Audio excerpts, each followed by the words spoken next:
problemática directamente vinculada a la pobreza y a la pobreza extrema.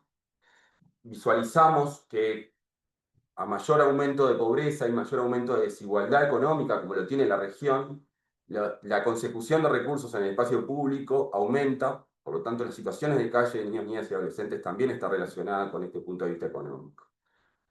Por supuesto, también la variable de desarrollo urbano y transformación.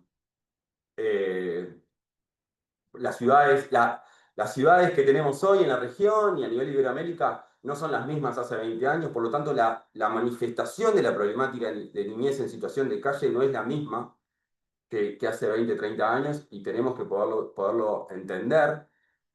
Por ejemplo, la descentralización de los servicios, podríamos mencionar las cámaras de seguridad en las zonas céntricas, en las arterias principales de las distintas ciudades, sin duda operan e inciden en cómo se manifiesta esta problemática. De tipo social, político y cultural. Nosotros ahí podríamos ubicar el tema de la movilidad urbana, la migración, también cómo está considerada desde el punto de vista cultural la infancia y adolescencia en cada uno de los países en los cuales vivimos, en los estados. Muchos de nosotros y nosotras vivimos en estados muy adultocéntricos, donde la consideración de la infancia está en un segundo lugar, en un tercer lugar, y eso también incide en cómo valoramos y respondemos a este tipo de problemáticas como la niñez en situación de calle. También los cambios políticos, por supuesto, operan en cómo se manifiesta esta problemática, ¿no? No tenemos políticas de Estado en la mayoría de los países de la región para abordar esta problemática, ¿no? Más allá de los gobiernos de turno. Y del tipo intersubjetivo vincular, nosotros hablamos de procesos de callejización o de socialización callejera, ¿no? Como un proceso paulatino de salida a la calle por parte de niños, niñas y adolescentes y un gradual alejamiento de los espacios de protección.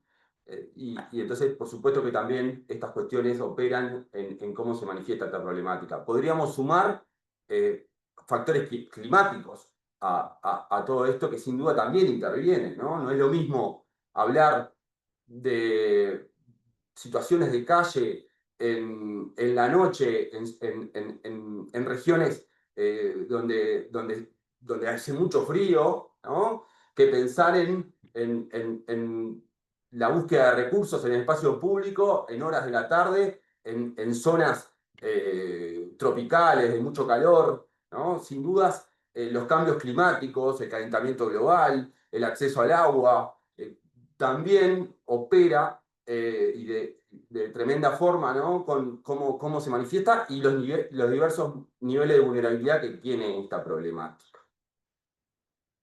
Y ahí es importante poder entender, no me quiero apurar, pero entender cómo no solamente el marco normativo de derechos vinculado a la infancia, a los derechos de infancia, sino también cómo la interdependencia con los derechos económicos, sociales, culturales y ambientales que son necesarios garantizar para disminuir y transformar las situaciones de vulnerabilidad que viven niños, niñas y adolescentes en el espacio público. La idea también es como, y aprovechando que nos toca hablar primero y en esta primera sesión, poder definir de alguna manera el universo niñez y adolescencia en situación de calle.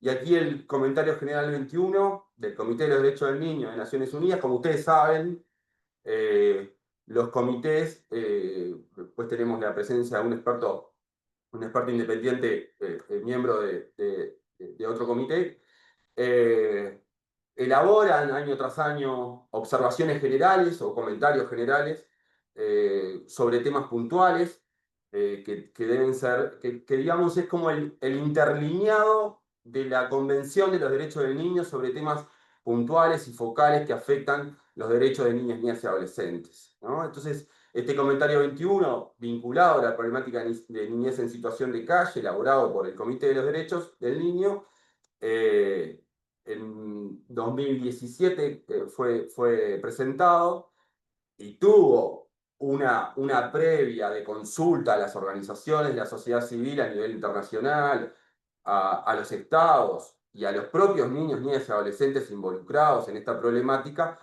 tuvo ese preámbulo para la elaboración de este comentario general.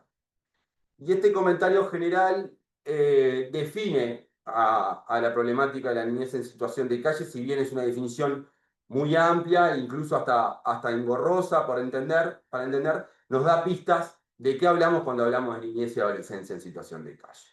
¿No? Entonces, acá tenemos tres puntos que nos interesa resaltar y lo están viendo.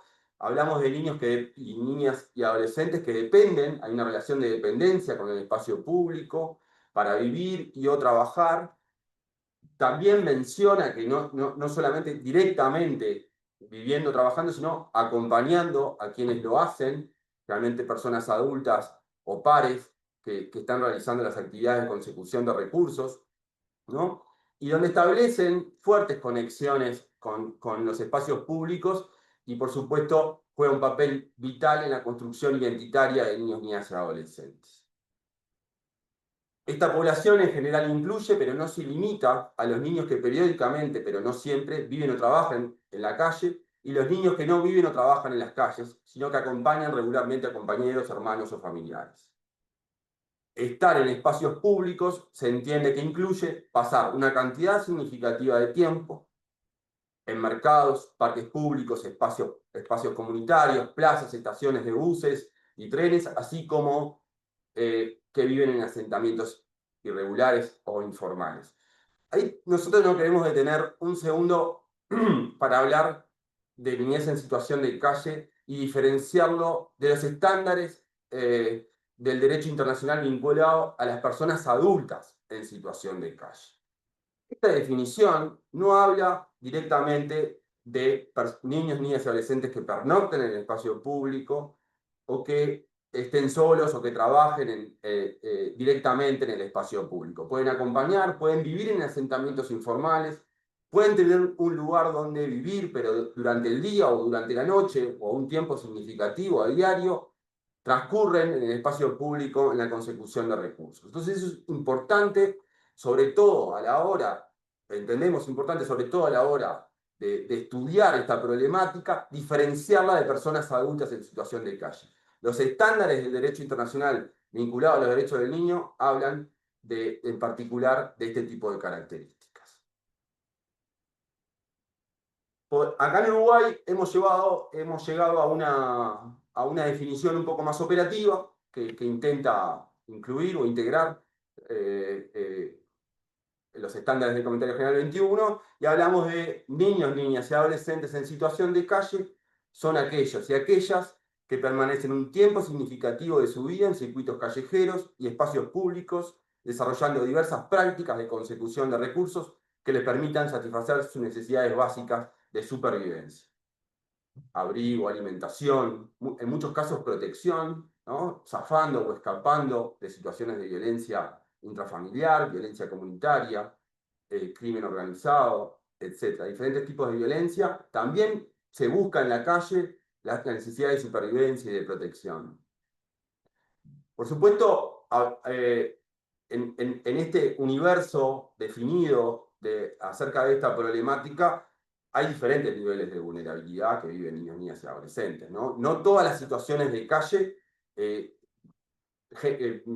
tienen el mismo nivel de vulneración de derechos de vulnerabilidad, ¿no? Hablamos de diferentes niveles, no es lo mismo pensar en situaciones de niños, niñas y adolescentes expuestos a situaciones vinculadas al crimen organizado, a la explotación sexual, a las peores formas de trabajo infantil, que niños y niñas que están vinculadas al sistema educativo de alguna manera, aunque en forma precaria, y que acompañan habitualmente a adultos o adultas que tienen un nivel de protección hacia ellos, pero les acompañan a situaciones de mendicidad, de recolección y clasificación de residuos.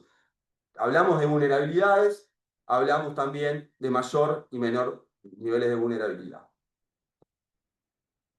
Bueno, también acá hacemos una salvedad y mencionamos también un caso emblemático a nivel del sistema interamericano de derechos humanos, que tiene que ver con el caso Villagrán Morales versus Guatemala, también conocido como Niños de la Calle, el caso de los niños de la calle, eh, que fue en fines del siglo XX, en 1999, donde la Corte Interamericana, por primera vez, se refiere, citando a la Convención Americana de los Derechos Humanos, se refiere a esta temática de la niñez en situación de calle. Es un caso emblemático que es importante tenerlo en cuenta para seguir entendiendo los marcos normativos y los estándares del derecho internacional.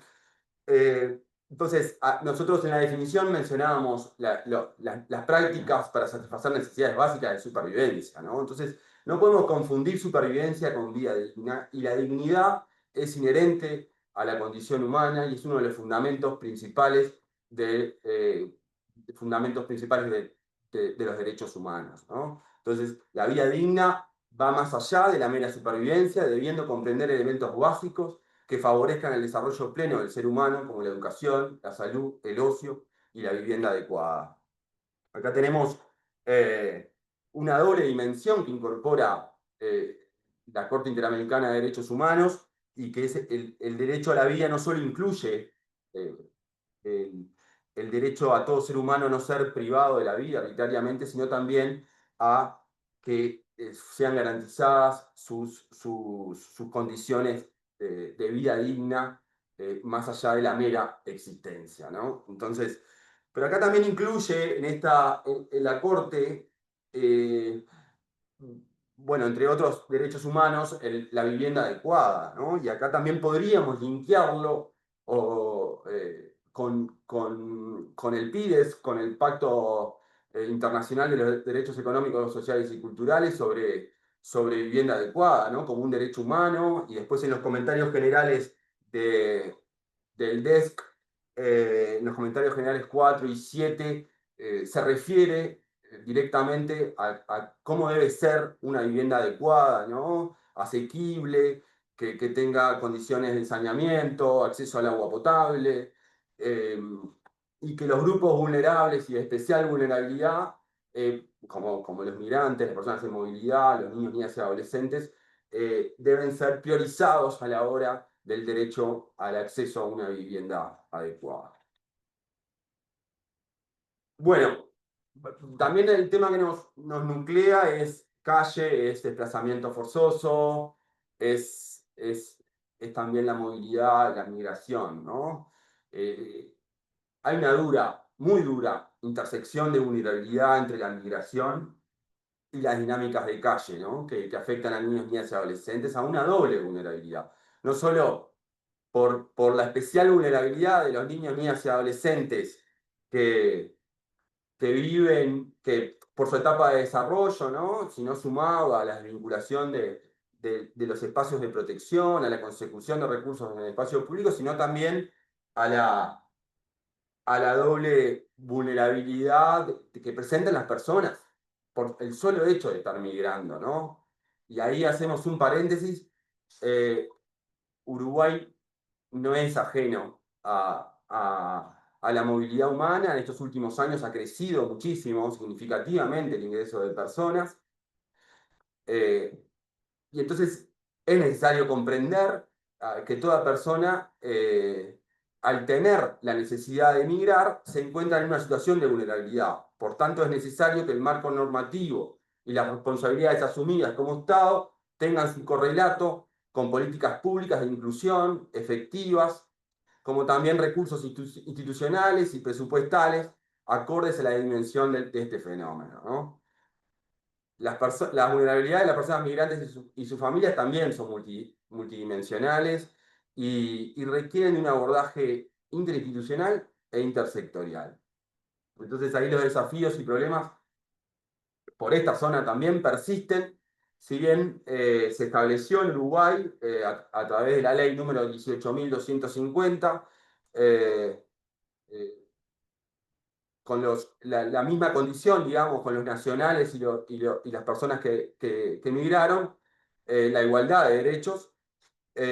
tenemos muchos ejemplos que esto a la práctica no termina efectivizándose, ¿no? Podríamos citar el ejemplo de las prestaciones sociales, económicas que cuenta la matriz de protección acá en Uruguay.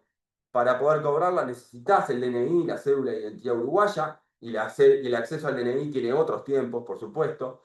Y podríamos hablar de las situaciones de calle, ¿no? De familias enteras que emigran a Uruguay y que deben acudir a un espacio, a un hogar transitorio, ¿no? Institucional.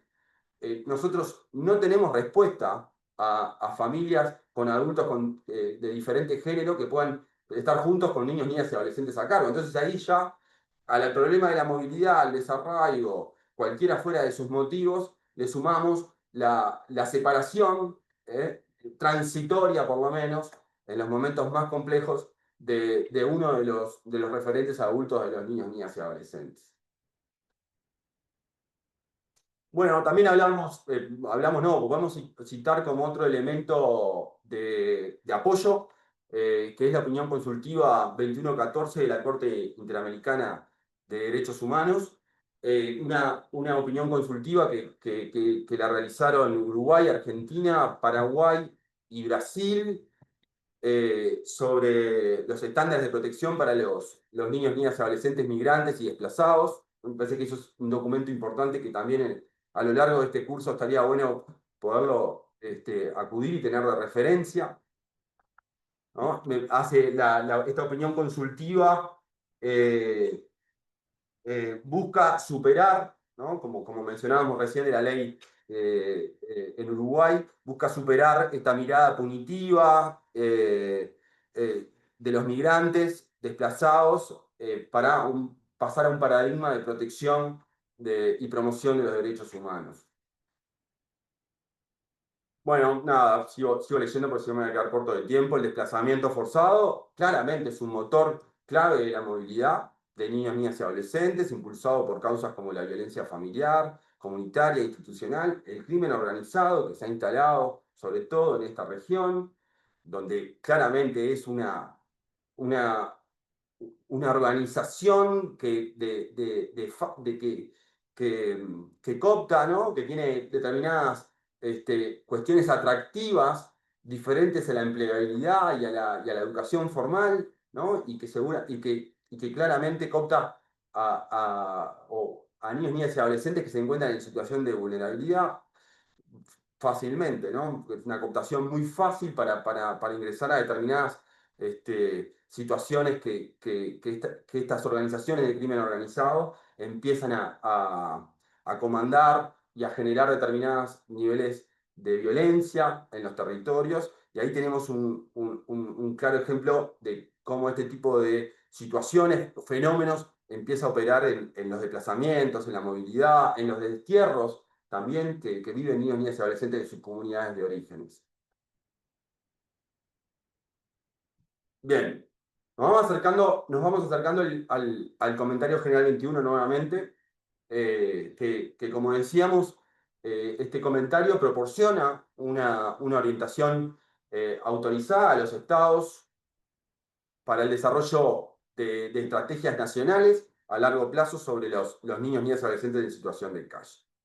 Los objetivos que tiene el comentario general 21 es aclarar, que hablábamos del interlineado, ¿no? De la convención, en particular sobre la temática de niñez en situación de calle. Aclarar las obligaciones de los estados en la aplicación de un enfoque de derechos de niños, niñas y adolescentes en relación a estrategias e iniciativas para los niños, niñas y adolescentes en situación de calle. Proporcionar una guía completa y autorizada a los estados sobre el uso de un enfoque holístico de los derechos del niño. Identificar las implicancias de determinados artículos de la Convención en el sentido de mejorar el respeto de los derechos de niños, niñas y adolescentes conectados con la calle.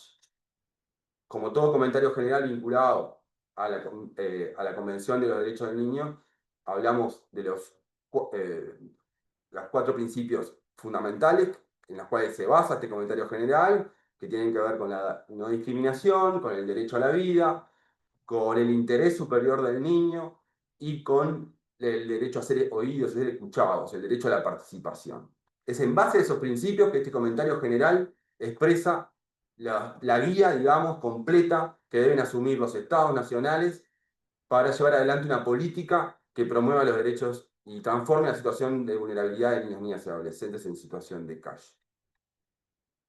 Claves para la implementación, ¿no? Los comentarios generales no pueden ser solamente una cuestión no jurisdiccional a tener en la mesita de luz o en la oficina de los estados y de la sociedad civil, o en la mochila de los educadores y educadoras que trabajamos en calle, sino que debe ser implementado. Y claves para la implementación tienen que ver con, bueno, visualizar a nivel nacional, analizar y analizar cuál es la información que se tiene sobre esta problemática y hacer una recopilación legislativa y política de los marcos normativos internacionales, regionales e internacionales que tiene el Estado, escuchar la voz de los propios niños, niñas y adolescentes, que el rol del Estado esté claro, que también sea regulador, pero que también trabaje en conjunto con los organismos no estatales, y debe haber un presupuesto, debe haber una asignación presupuestaria. También para la implementación es el enfoque holístico, ¿no? Esta cuestión de la interdependencia, la indivisibilidad de los derechos humanos, en particular de los derechos del niño, requiere de un enfoque integral para pensar políticas y programas que transformen la realidad que viven niños, niñas y adolescentes. Debemos pensar en lógicas de sistema, ¿no? Prevención de las situaciones de extrema vulnerabilidad y vulnerabilidades, atención, egreso y seguimiento de las situaciones, pensando en la trayectoria de vida de los niños, niñas y adolescentes. La necesidad de una mirada intersectorial. No puede haber una política que implemente los contenidos y estándares del Comentario General 21 que sea solamente llevada adelante por las secretarías de infancia, de niñez o los organismos estatales pensados específicamente sobre los derechos del niño. Debe participar salud, educación, vivienda, trabajo. Debe pensarse de una lógica multisectorial. La formación permanente, no solamente de los actores vinculados directamente hasta a la infancia y adolescencia, sino también de otros que tienen trato indirecto, ¿no? Pienso en la policía, pienso en el Poder Judicial, etc. Seguimiento y rendición de cuentas también que tiene que ver con el tema presupuestario. Pablo, se Sí, nos ha acabado el tiempo. Es que te mandé un mensaje por otro lado, pero no sé si lo viste. está. Para ver si podemos hacer un cierre. ¿Cuánto me falta? Sí, paso para adelante. Virginia, perdón. 0. 0. Está. Bueno, básicamente, disculpen, pensé que lo hacía mucho más rápido. Eh, No, está muy bien, muy interesante. Gracias. Me parece que también pensar en los ejes estructurantes de una construcción de política pública para la implementación del Comentario General 21, es necesario generar un sistema de respuestas a la intervención.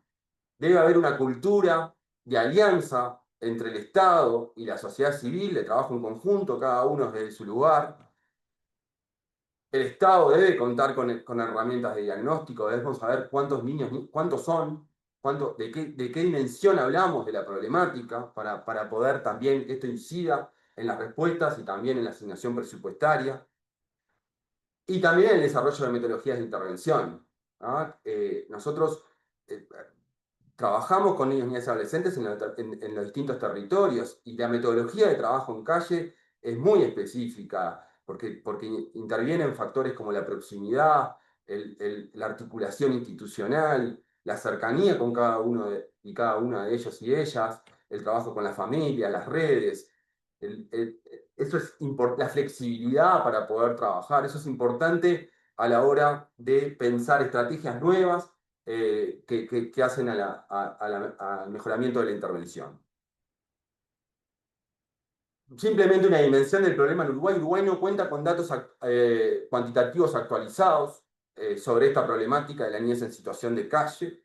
La última cuantificación fue en el 2007, donde en Montevideo y área metropolitana se cuantificó 1.887 niños, niñas y adolescentes en situación de calle. Básicamente no hay datos desde el 2007. Uruguay es un país que tiene 3,5 millones de habitantes, ¿no? O sea, y más de la mitad del país está en Montevideo y zona metropolitana. Eso para dar una dimensión. Voy a terminar me faltarían cuestiones, pero quiero respetar a los compañeros de la mesa. Eh, Esta presencia de Gurises Unidos como una organización legitimada a nivel nacional, regional e internacional y socia del Consortium for Street Children generó esta posibilidad de, como les decía, de traccionar al Estado uruguayo, de poder ser pionero a nivel regional e internacional, de desarrollar los contenidos del Comentario General 21. Y eso fue todo un proceso de trabajo en el cual, rápidamente les digo, se elaboró un Plan Nacional Estratégico 2020-2030 con la participación intersectorial de los distintos ministerios del Estado uruguayo, con la participación de la sociedad civil y con la participación de los propios niños, niñas y adolescentes. Nosotros o por lo menos entendemos que debemos pasar a una tercera generación de elaboración de política pública, ya no solo el Estado, la elaboración y el diseño, ya no solo el Estado y la sociedad civil, sino el Estado, la sociedad civil y los propios niños, niñas y adolescentes que puedan llevar adelante las respuestas, que nada mejor que de parte de ellos que nos puedan dar pistas para poder trabajar. Y bueno, y después hubieron logros a nivel estatal, a nivel de sociedad civil y a nivel también de los propios niños, niñas y adolescentes, que con mucho gusto dejo este material, pero no quiero seguir sacando el tiempo a los demás compañeros y ser respetuoso. Muchísimas gracias. Muchísimas gracias, Pablo. Muy interesante todos tus aportes para los y las participantes. Mencionar que hemos puesto la presentación de Pablo en el chat, también los documentos que Pablo ha ido mencionando. Y tal vez sería bueno, Pablo, si dejas, aunque está en la presentación, el contacto de Gurises y también el contacto del trabajo de las dos redes que mencionas, por si acaso los participantes quieren tener más información. Creo que, bueno, todos nos vamos a tener la posibilidad de comentar al final, invitarles a todas y todas que vayan poniendo, por favor, sus preguntas, si no los dejen para el final o sus comentarios, porque somos bastantes y tratar de organizarlo, pero me parece que has dado una muy buena introducción a lo que significa intervenir, hacer una intervención social en dinámicas de calle, ¿no? Y sobre todo la complejidad que tiene, porque tiene muchas dinámicas, muchos frentes, y no es lo mismo una situación que otra, y sobre todo, además, se complejiza con las nuevas dinámicas que además se mencionan como lo que es el tema de tránsito, el tema de la crimen organizado en estos momentos en muchos países de la región, el tema de los contextos de migración, contextos de desplazamiento forzoso. Entonces, creo que la herramienta efectivamente del Comentario General 21 es una buena herramienta para comprender esa mirada específica que se tiene que dar, pero que hay también que irlo adecuando a las diferentes realidades. De todos modos, vamos a poder hablar mucho más y muchísimas gracias por tu excelente presentación. Voy a darle la palabra a Pablo Seriani Nadas. Él es abogado, Buenos Aires, es además de académico, de profesor, es experto independiente, es uno de los expertos independientes que integran el Comité de Naciones Unidas para la Protección de los Derechos de los Trabajadores Migrantes y miembros de sus familias. Y es muy interesante porque este comité, en conjunto con el Comité de Derechos del Niño, han trabajado conjuntamente en los comentarios generales 22 y 23. Pero además la experiencia de Pablo Seriani es también muy rica y nos va a aportar también muchas luces para el trabajo y el abordaje que tendremos que hacer y sobre todo aportar sobre las reflexiones que han hecho los mismos miembros del comité en la revisión también de los informes y el trabajo que hacen con los estados. Adelante. Hola, bueno, buenos días a todas y a todos, o buenas tardes. Muchas gracias por la invitación. Un placer estar aquí acompañándolos en esta iniciativa tan interesante. Si les parece, paso directamente a compartir mi presentación. y a comenzarla, así aprovecho lo más posible el tiempo. Bueno, básicamente la idea es conversar un poco sobre los estándares que ya se mencionaron, que trabajamos los dos comités de manera conjunta y que finalizamos en el año 2017 y que derivaron en las observaciones generales 22 y 23 del Comité de Derechos del Niño, que para nosotros, para nuestro comité, son las número 3 y 4. ¿No? Sobre niñez en contexto de migración. Están divididas en dos documentos. Eso es una cuestión meramente burocrática, porque estos documentos tienen que tener un máximo de palabras y bueno, separamos unos temas en uno, otros en otros para poder abordar lo más posible un tema que es multidimensional, como decía Pablo, ¿no? También y por lo tanto tenía muchas cosas que queríamos reflejar en términos de estándares. Complementando lo que comentaba Pablo sobre las observaciones generales, en la misma línea que decía él, básicamente hablamos de lo que se llaman interpretaciones autorizadas. ¿Por qué? Porque no hacemos esto porque sí, sino porque es un mandato de los estados. Cuando los estados redactaron los tratados de derechos humanos, crearon los comités, lo que se llama órganos de tratados, para supervisar estos tratados, el cumplimiento, pero también para guiar a los estados en la implementación adecuada, ¿no? Y esa guía autorizada justamente porque es un mandato dado por los estados, son las observaciones generales, y por lo tanto los estados tienen que cumplir con esta guía justamente porque para eso ellos lo pusieron en nuestro mandato, ¿no? Entonces tiene una base normativa de carácter obligatoria. Se habla de, digo, es la manifestación del tratado como instrumento vivo porque lo que nos permite es afinar una redacción genérica de un tratado de cada derecho que es reconocido, entonces es como la letra chica. Y al mismo tiempo lo que te permite traer una convención de hace 30, 40 o 50 años, depende de cuál hablemos, a las realidades actuales, ¿no? A las necesidades en términos de ejercicio de derechos, de abordar por lo general problemáticas estructurales, pero también coyunturales de violencia o de violaciones de derechos o de discriminación, y por lo tanto son las observaciones generales las que nos permite, ¿no? Traer en el tiempo las convenciones y tratar de llevarlas, ¿no? Convertirlas en una herramienta práctica, viva, para justamente que las políticas públicas se basen en esos lineamientos que establecen los comités, ¿no? Políticas públicas de cualquier organismo estatal, a cualquier nivel de gubernamental, poder judicial, órganos legislativos, y luego, bueno, cómo usamos estas observaciones los comités, relatorías, grupos de trabajo de Naciones Unidas, otros organismos internacionales.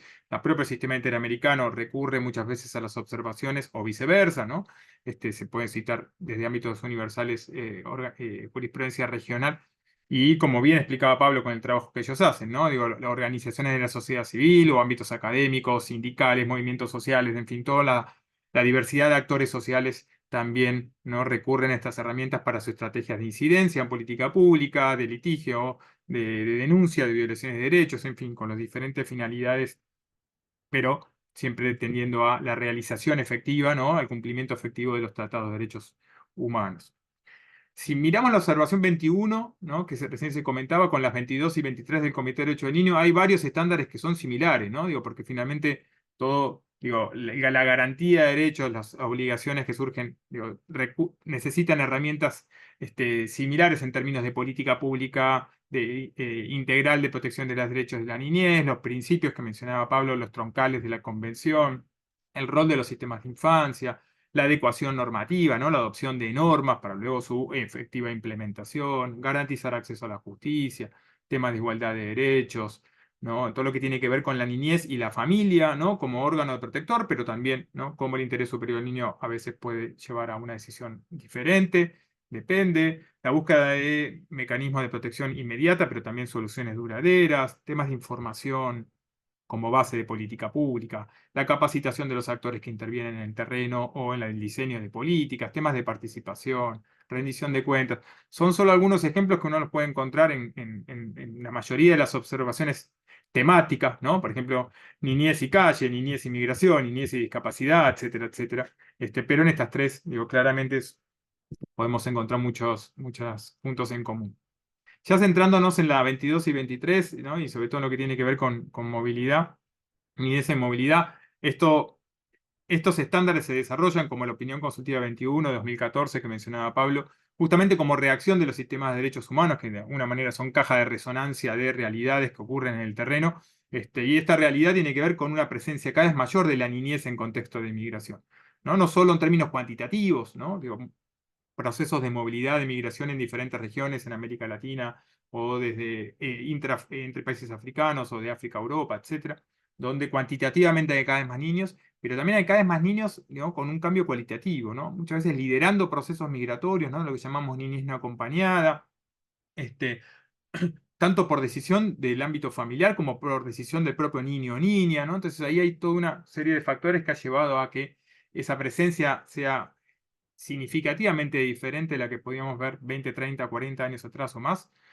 Pero también, ¿no? Un cambio cualitativo a partir de las condiciones de vulnerabilidad en las que se puede encontrar, y esto tiene que ver con ciertas modificaciones en las políticas de control, sobre todo de la movilidad, y que ha ido generando no solo mayor vulnerabilidad en todo lo que es el proceso migratorio, tránsito, las rutas migratorias, el ingreso, el cruce de fronteras, sino incluso también en las condiciones en que las personas se encuentran ya en los países de destino, ¿no? Entonces hay una modificación bien importante de eso, y en ese contexto donde surgen todas las problemáticas de vulneración de derechos, la necesidad de poner la lente de los derechos de la infancia para abordar esta realidad, ¿no? Y este es el germen de alguna manera de los procesos de desarrollo de estos estándares internacionales, ¿no? La lente de infancia, ¿no? La invisibilidad casi absoluta de la Convención de Derechos del Niño para el diseño e implementación de políticas migratorias, ¿no? Un enfoque sesgado, adultocéntrico sin lugar a dudas, ¿no? Y que invisibilizaba cómo, y lo sigue haciendo en buena medida, cómo impactan esas decisiones tanto en el ámbito de la gestión de la movilidad en sí, ¿no? Ingresos, residencias, etcétera, como luego en el tratamiento de la niñez migrante o hijos e hijas de migrantes. Cuando digo de migrante, digo en términos genéricos, ¿no? Incluye quienes solicitan asilo, quienes tienen el reconocimiento del estatus de refugiado, que también son personas que han migrado en términos no técnicos, digamos. Y por lo tanto, es la, la, la lucha, de alguna manera, y el reconocimiento de los derechos de la niñez acompaña todo el proceso migratorio. Eso exige la obligación de aplicar de manera transversal la Convención a todos los elementos de política migratoria y cómo esa política luego conecta con otras: educación, salud, vivienda, trabajo, justicia, protección, etcétera, ¿no? Aplicar los principios de la Convención y otros principios del derecho internacional de derechos humanos, y, como decía, los estándares, ¿no? Que son las que emanan de estas, entre otras cosas, de las observaciones generales. Un poco haciendo el mismo ejercicio que hacía Pablo, ¿no? Los principios troncales de la Convención aplicadas a niñez en contexto de migración, ¿no? Y concretamente el principio de no discriminación, ¿no? Exige la prohibición de discriminación en el acceso a derechos por nacionalidad o condición migratoria, tanto de los niños como de sus padres, ¿no? La necesidad de aplicar todo lo que es derecho de la niñez a la política migratoria sin ningún tipo de discriminación por razones de índole de metas migratorias, metas de control de la movilidad, etc. Obviamente un enfoque interseccional, porque no solo es no discriminación por nacionalidad o condición migratoria, sino luego cómo garantizar los derechos en igualdad a partir de diferentes condiciones sociales, ¿no? Y esto aplicado a cuestiones de niñez en calle, por supuesto, la importancia de entender las propias necesidades y condiciones de vulnerabilidad de la niñez en contexto de migración al momento de implementar programas para la prevención y protección de la niñez en calle, ¿no? Y la propia inclusión, ¿no? Prevenir cualquier forma de discriminación en el acceso a esos programas o políticas. El mismo principio de interés superior del niño en materia migratoria tiene que regular, ¿no? Este principio troncal: derecho, principio, regla de procedimiento, como señaló el comité en su observación 14, ¿no? Bajado al tema migratorio es justamente darle prioridad, y esto es muy claro en la observación 22, darle prioridad a los derechos de la niñez por sobre los objetivos que tenga un Estado en materia de control o regulación de la movilidad. Y esto implica aplicar el principio de interés superior y la evaluación de interés superior del niño a la regulación de la entrada, de las condiciones para obtener una residencia, para peticionar el asilo y obtener la protección adecuada, en medidas de retorno, para evaluar expulsiones que pueden derivar en separaciones familiares, medidas para facilitar la reunificación, la inclusión de la niñez migrante o hija de migrante en todas las políticas sociales como forma de garantizar interés superior, no recurrir a prácticas discriminatorias, la regularización migratoria. Luego voy a detallar un poco más ese tema, así que lo paso. Y por supuesto también de vuelta el interés superior aplicado a políticas de niñez en calle y niñez migrante en calle. Derecho a ser oído, a participar, bueno, también exige la reforma de todos los procedimientos migratorios, procedimientos en frontera, procedimientos de asilo, ¿no? Para garantizar procedimientos sensibles a la niñez, y esto hay un catálogo de garantías que están en las dos observaciones, ¿no? Desde un derecho a un tutor o tutora especializada, ¿no? No es reemplazar la patria potestad de los padres, sino que es un experto o experta en esa materia.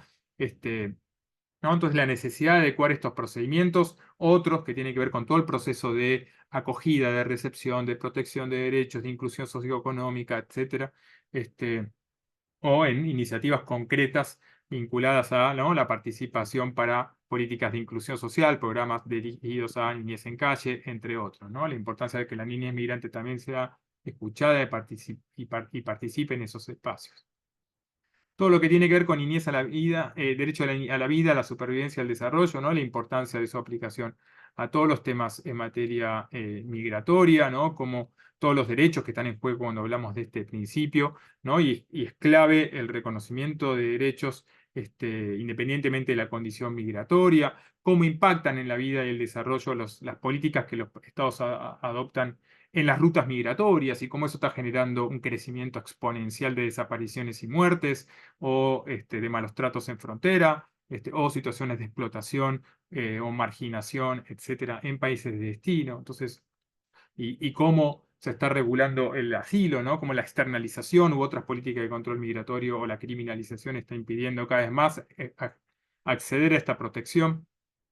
La regularización migratoria como elemento clave también para prevenir y reducir formas de explotación y al mismo tiempo como un camino clave para el proceso de crecimiento y desarrollo integral de la niñez, el ejercicio de derechos sociales, el acceso a las políticas y programas para niñez y familia en calle, también como un elemento clave, ¿no? En fin, entre otros temas que son fundamentales para la aplicación de este principio.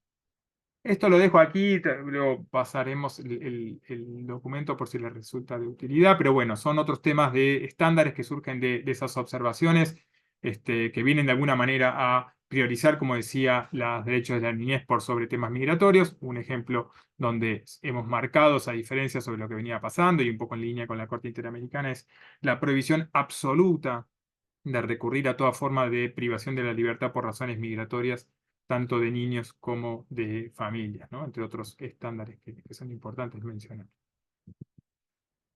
Ahora, el acceso a derechos sociales, ¿no? Esto se desarrolla sobre todo en la observación general 23, hay algunas cosas en la 22, pero que básicamente tiene que ver con la importancia del ejercicio de derechos sociales y acceso a discriminación para la niñez en contexto de migración y especialmente en situación de calle y cómo eso se vincula, ¿no? El acceso a esos derechos también a los factores que pueden derivar a niñez en situación de calle.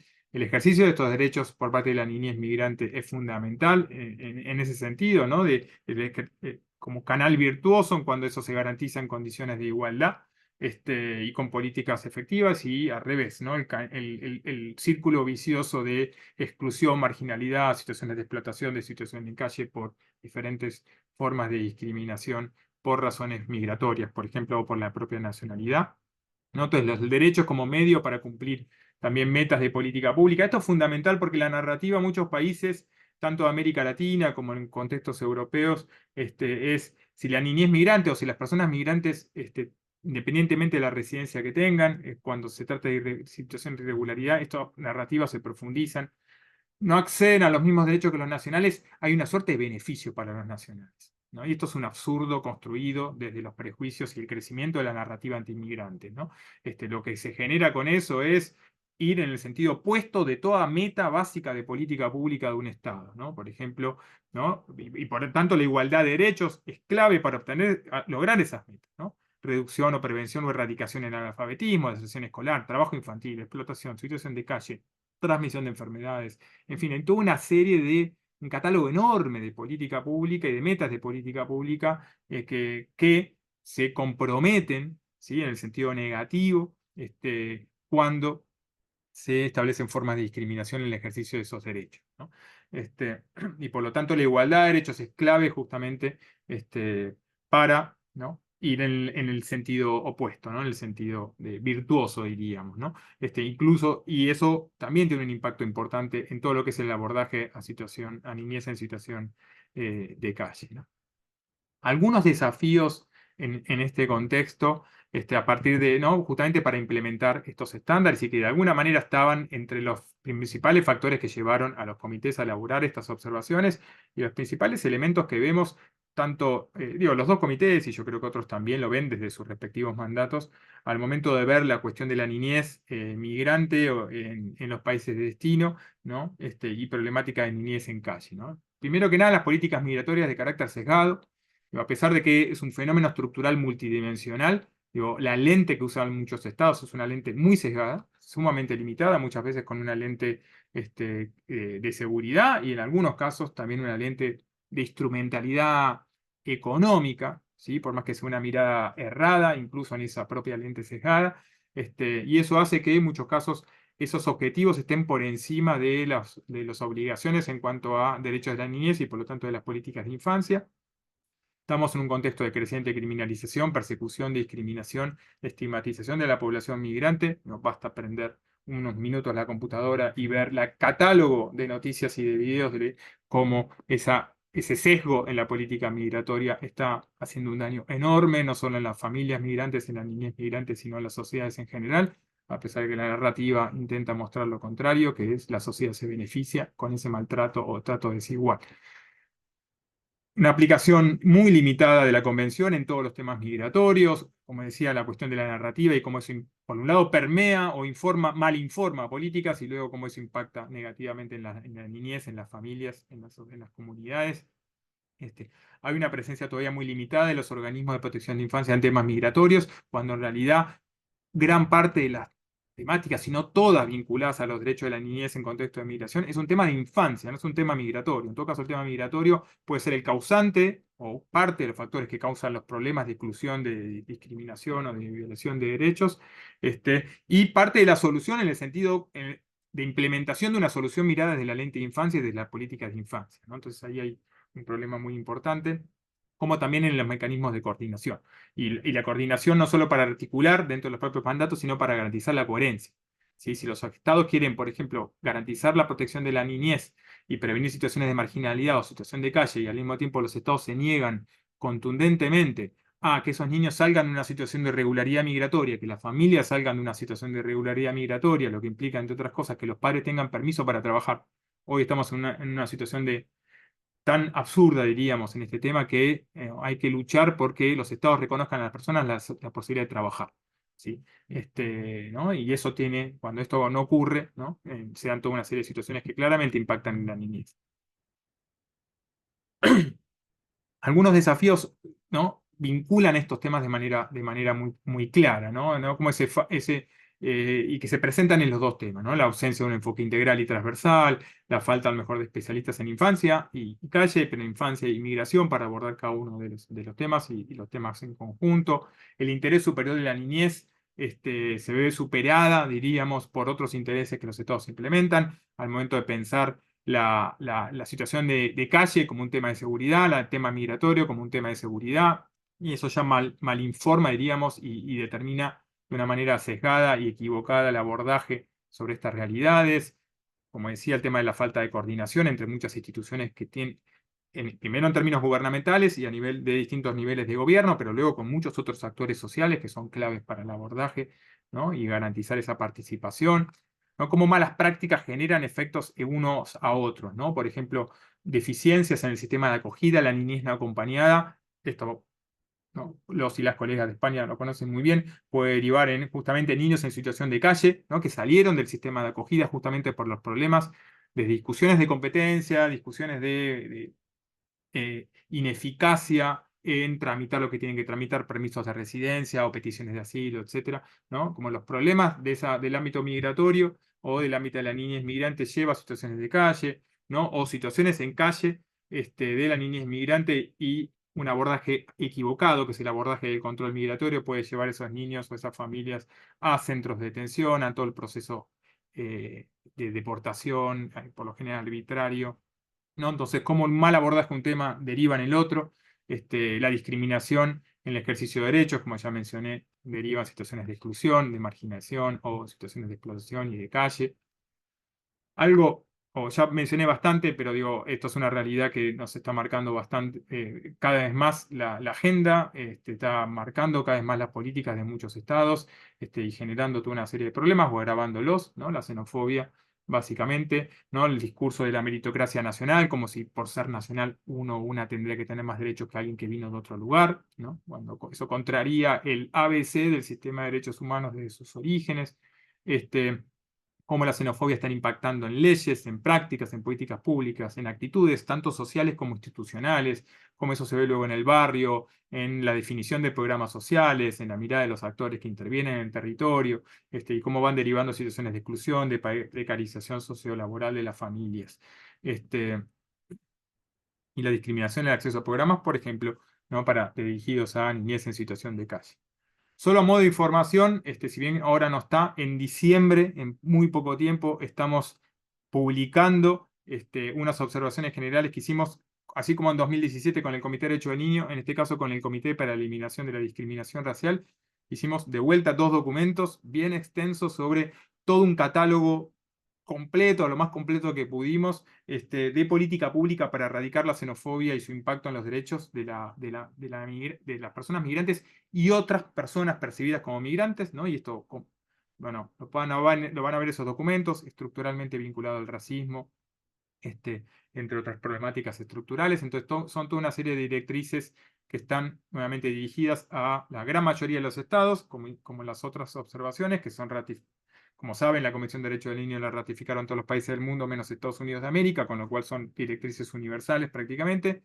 En este caso lo mismo por la alta ratificación de la Convención CERD, y por lo tanto confío en que serán herramientas también para trabajar en territorio con distintos actores sociales y políticos para, de alguna manera, empezar a revertir ese proceso de deterioro del reconocimiento de derechos y políticas de cohesión social, a partir del crecimiento de la xenofobia. La irregularidad migratoria también como un problema estructural, justamente porque la irregularidad hoy es la consecuencia directa de las políticas migratorias. No hablamos de irregularidad, sobre todo como riesgo o como inseguridad, sino irregularización como consecuencia por acción u omisión de las políticas públicas. Y en todo caso, la irregularidad más como un indicador de vulnerabilidad, y ese indicador de vulnerabilidad deriva a situaciones de marginalidad, de violencia, de precarización, de discriminación, de explotación.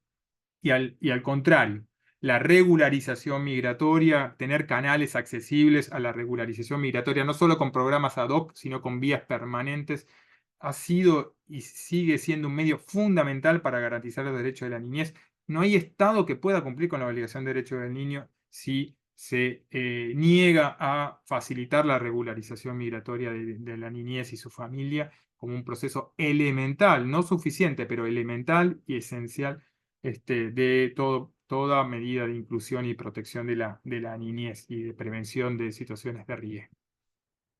Como último elemento, así me quedo dentro del tiempo, hay algunas recomendaciones en esas observaciones, también en estas que acabo de mencionar que se están por publicar, sobre el crecimiento de la visibilidad en cuanto a la importancia de los gobiernos locales, ¿no? Para abordar algunos de los retos que mencioné, ¿no? Esta cuestión de la proximidad, de facilitar el ver esa realidad de la diversidad cultural en las comunidades, desde, justamente valga la redundancia, desde la propia realidad y no de esa narrativa sesgada, que se plantean desde los medios de comunicación, desde las plataformas digitales, desde ámbitos de política pública, perdón, ámbitos políticos, a veces debates electorales, ¿no? Lo local a veces es clave para evitar o reducir el riesgo causado por esas narrativas, que facilita ver a las personas y familias migrantes como lo que son, no un otro, un ajeno a esa comunidad, sino justamente como parte, como vecinos, vecinas, trabajadores, trabajadoras, padre, madre de escuela, compañero, compañero de escuela, quien trabaja aquí, allá, quién es parte de este movimiento social para mejorar las condiciones del barrio, quien para denunciar situaciones de violencia de género, o para trabajar con la niñez en calle, ¿no? Entonces, justamente como lo que son en la realidad y el ámbito local, facilita por más retos que haya, sobre todo cuando en el ámbito local las personas migrantes no pueden votar, ahí se agudiza, se puede dar retos similares en términos de narrativas y de políticas o campañas anti-inmigrantes. Y lo mismo para la niñez, ¿no? La niñez como tal, ¿no? Niñez migrante ya como niñez. ¿no? Como en todos los ámbitos en los que se desempeña la niñez, ahí hay un lugar clave que se puede trabajar y que se está trabajando desde lo local, con la participación clave también de organizaciones sociales, como decía, ¿no? Y esto lo están viendo cada vez más, ¿no? En las discusiones sobre ciudades santuario, pero también en muchos otros lugares, como ciudades solidarias, etcétera, que se oponen a ese sesgo de política migratoria al que refería. Y en ese contexto, el trabajo en la niñez es absolutamente fundamental para revertir esa mirada sesgada, discriminatoria y esas propuestas de que la exclusión a migrantes beneficia a la comunidad, ¿no? El trabajo con la niñez, el trabajo con juventud en el barrio es fundamental. También, ¿no? Obviamente que es clave la articulación del gobierno local con el gobierno nacional o estatal, depende de qué país hablemos, y según los grados de centralización de las políticas, ¿no? Por ejemplo, en términos de trata, de explotación u otro tipo de agenda, pero también lo migratorio, ¿no? Lo migratorio, ¿no? El otorgar residencias, etcétera, como coadyuvante y no al revés, ¿sí? De las políticas locales de inclusión social, de infancia, de desarrollo integral, etcétera.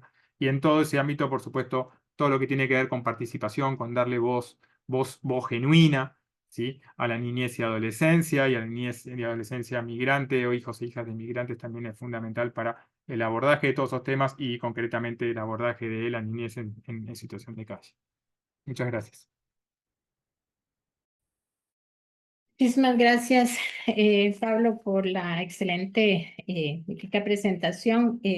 Creo que vamos a tener que revisar porque es mucha información, mucho detalle y queremos realmente hacer buen uso de todos los estándares y todo lo que dicen esos comentarios generales. Requerimos realmente revisarlos también, como decía Pablo, así que son herramientas de trabajo que tendríamos que tal vez utilizarlos a lo largo del curso. Pero que además me parece que usted los detalla muy bien, ¿verdad? Y sobre todo rescata un montón de elementos centrales. Y además que me parece que hay muchas cosas que ha dicho, pero como por cuestión de tiempo, me parece que es muy importante lo que decía de no olvidar que ante todo son niños, niñas y adolescentes y después su condición, ¿no? Su condición de calle, su condición migratoria y todas esas problemáticas transversales a las cuales ellos y ellas se ven inmersos. Luego el elemento de que estas guías orientativas, ¿verdad? O las directrices, o como queramos llamar, los comentarios generales, deben convertirse en la base para el desarrollo de las políticas, ¿verdad? Y que los estados, con todos estos desafíos que tenemos en la respuesta que se está dando, sería interesante volverlas o recuperarlas, ¿verdad? Porque muchas veces los estados las desconocen.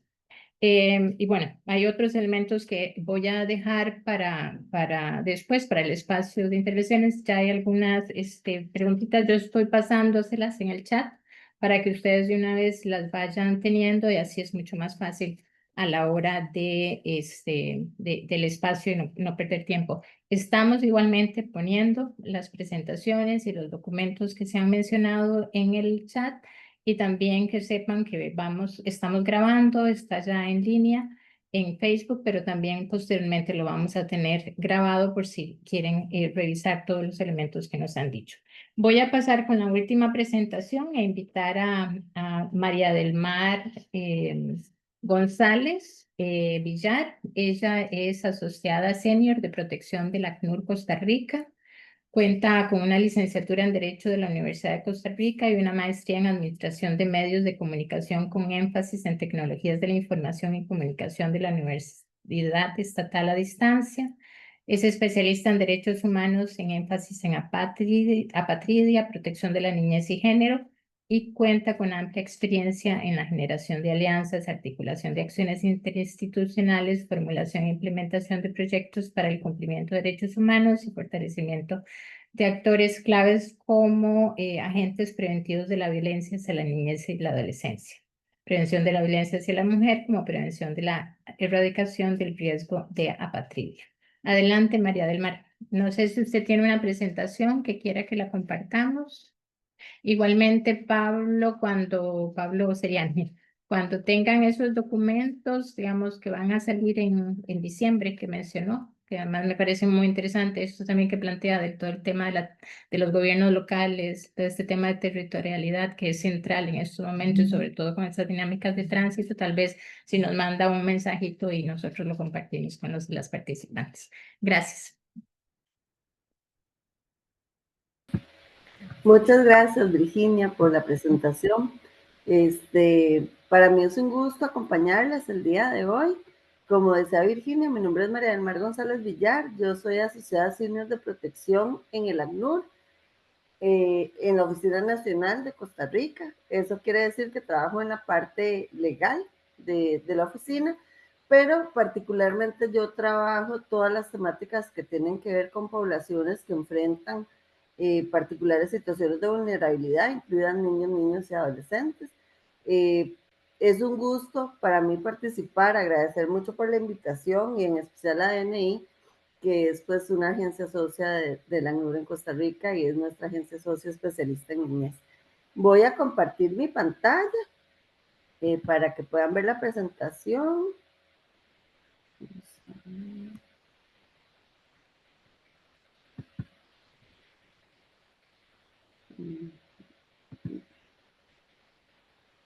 Ok, me dicen si la pueden ver, por favor.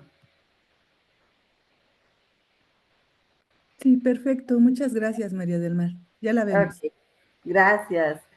Ok, entonces, bueno, mi presentación está más en línea con la observación general número 23 que les comentaba el colega del Comité de los Derechos del Niño, y voy a hacer algunas aseveraciones o algunas puntualizaciones en el tema de niños, niñas y adolescentes con necesidades de protección internacional bajo el Estatuto de la Persona Refugiada. Vamos a iniciar primero con un poquito, con un marco introductorio en cuanto al desplazamiento forzado. Entonces, bueno, cuando hablamos de desplazamiento forzado, siempre es importante recordar el tema de la diversidad, ¿verdad? El desplazamiento forzado impacta de manera diferenciada a las personas de acuerdo con su edad, género y diversidad. Y eso es algo que tenemos que revisar y que observar con mucho detalle a la hora de generar intervenciones de asistencia o de atención o protección para estas poblaciones. Claramente, como estamos hablando de niños, niñas y adolescentes, nos vamos más a centrar en el tema de la edad, ¿verdad? Como aquellas diferentes etapas en el ciclo de la vida de una persona, lo cual hace que sus capacidades y sus necesidades cambien, ¿verdad? Además, también siendo consecuentes con que si bien todas las personas deben ser sujetas de derechos y deben ser sujetas activas de derechos y acceder de igual manera, la edad puede aumentar o disminuir un poco la capacidad que tiene la persona para ejercer sus derechos, así como la forma en que las instituciones, ¿verdad?, brindan sus servicios y tienen abierta esa puerta. Entonces, eso es algo que tenemos que mirar para tratar de fortalecer medidas que sean positivas y afirmativas para garantizar que las personas, niños, niñas y adolescentes puedan acceder de manera igualitaria a sus derechos y gozar de los mismos. En el desplazamiento, ¿verdad? La niñez y la adolescencia realmente ve exacerbada la exposición a situaciones de abandono, explotación, violencia sexual y otras formas de violencia y abuso. En el caso de las niñas, ¿verdad? Las niñas junto con las mujeres asumen un papel muy importante en sus familias y comunidades y mayormente tienen menos oportunidades y recursos. Esto claramente no está bien, pero es una realidad, ¿verdad? Normalmente tienen un nivel inferior socioeconómico, se les otorga menos poder e influencia y además se enfrentan múltiples formas de discriminación. En el contexto del desplazamiento forzado, aumenta el riesgo de que las niñas sean víctimas de violencia basada en género. En cuanto a los hombres y los niños, su rol en las comunidades con frecuencia cambia en el desplazamiento, lo cual puede crear riesgos de protección, en especial para los niños, quienes están en un mayor riesgo de ser víctimas de trata, de reclutamiento forzado, de violencia y abuso sexual, entre otros. También, por supuesto, tenemos que recordar la condición de las personas en situación de discapacidad, ¿verdad? Que pueden verse afectadas en diferentes aspectos de su vida, y en el marco del desplazamiento también pueden enfrentar mayores riesgos de protección.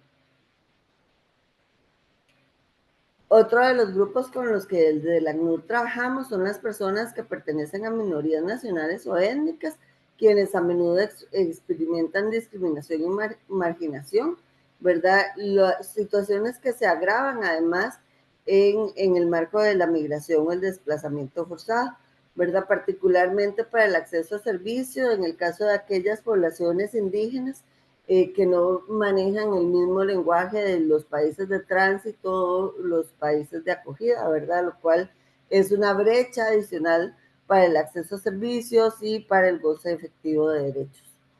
En el caso de Costa Rica, por ejemplo, nosotros trabajamos mucho con lo que son las personas indígenas misquitas provenientes de Nicaragua, las mayanas, ¿verdad? Que tienen una lengua diferente, y eso además de la discriminación que de por sí viven estas poblaciones, ¿verdad? Es una brecha adicional muy importante. Entonces, bueno, en conclusión de este primer segmento de la presentación es, ¿verdad?, reforzar que los conflictos y el desplazamiento forzado afectan a las personas de forma diferente, y eso es algo que tanto a nivel de sociedad civil como a nivel de instituciones y gobierno, ¿verdad?, es importante considerar a la hora de generar soluciones o de generar programas que acojan a estas poblaciones. Bueno, vamos a enfocarnos ya más en la parte de protección internacional, hablando del asilo, ¿verdad? Desde el enfoque de protección de la niñez. Según los datos del informe de ACNUR para tendencias globales del 2024, en el mundo hay 123,2 millones de personas desplazadas forzosamente como resultado de la persecución, el conflicto, violencia y situaciones de violaciones de derechos humanos. De estas, 5,9 millones son personas con necesidades de protección internacional, 8,4 millones son solicitantes de asilo, y hay 31 millones de personas refugiadas en el mundo ya reconocidas. Si nos vamos al estrato poblacional de niñas, niños y adolescentes, vamos a ver cómo a nivel mundial los niños, niñas y adolescentes representan el 29% de la población. Sin embargo, si nos vamos a pensar en la población de personas desplazadas a la fuerza, niñas, niños y adolescentes representan el 40% de esta población. Eso quiere decir que el desplazamiento forzado impacta de manera diferenciada, ¿verdad? En mayor medida al sector o al segmento de niñas, niños y adolescentes. Y eso es algo que debería preocuparnos y que además debería ocuparnos en la generación de programas, de políticas, de lineamientos que favorezcan la protección y la integración de estos niños, niñas y adolescentes en los países de acogida. Bueno, como esta es una filmina muy básica, pero bueno, cuando hablamos de niñas, niños y adolescentes refugiados, solicitantes de asilo o apátridas, que son, digamos, las poblaciones que están cobijadas bajo estos estatutos de protección internacional, debemos siempre tener en mente la obligación de los estados de garantizar atención integral y el disfrute efectivo de los derechos de este grupo, ¿verdad? Y esto está garantizado en diversos instrumentos internacionales, prioritariamente en lo que es la Convención sobre los Derechos del Niño, la Convención sobre el Estatuto de los Refugiados y su protocolo, y las dos convenciones que hay en materia de apatridia, que es la Convención sobre el Estatuto de los Apátridas y la Convención para reducir los casos de apatridia. Ya adentrándonos más en lo que es el tema de la observación general número 23 del Comité de los Derechos del Niño, bueno, como lo decía el colega anterior, ¿verdad? Es una observación general que es elaborada conjuntamente con el Comité de Protección de los Derechos de los Trabajadores Migratorios y sus familiares, que para el caso de este comité es la observación número 4. Aborda las obligaciones de los estados relativas a los derechos humanos de niñas, niños y adolescentes en el contexto de migración y desplazamiento forzado. Contempla obligaciones de los países de origen, tránsito, destino y retorno. La observación parte del reconocimiento de que millones de niños, niñas y adolescentes se desplazan internacionalmente por diversas razones, incluidas situaciones de violencia, pobreza, temas de reunificación familiar, entre otras. Y destaca además que niñas, niños y adolescentes en situaciones de desplazamiento deben tener los mismos derechos que cualquier otro niño en los diferentes países, independientemente de su estatus migratorio. Y esto es algo fundamental, ¿verdad? No podríamos y no estaría en línea con los derechos de niñas, niños y adolescentes que se impongan medidas diferenciadas para niños y niñas en razón del estatus migratorio en el que se encuentra, ¿verdad? Entonces eso es algo que la observación destaca de manera reiterada en sus diferentes apartados. El alcance y propósito de esta observación es proporcionar orientación a los estados sobre la forma en que se deben aplicar las convenciones respectivas en el contexto de migración y desplazamiento forzado de niños, niñas y adolescentes. Es muy interesante porque en la observación general, si bien se habla de manera general del tema de migración, sí se hacen algunos señalamientos específicos en cuanto al desplazamiento forzado y la necesidad de protección internacional a través del asilo. Entonces eso es muy importante. También busca promover que los estados adopten políticas que respeten y protejan y garanticen los derechos de niños, niñas y adolescentes en contextos de desplazamiento.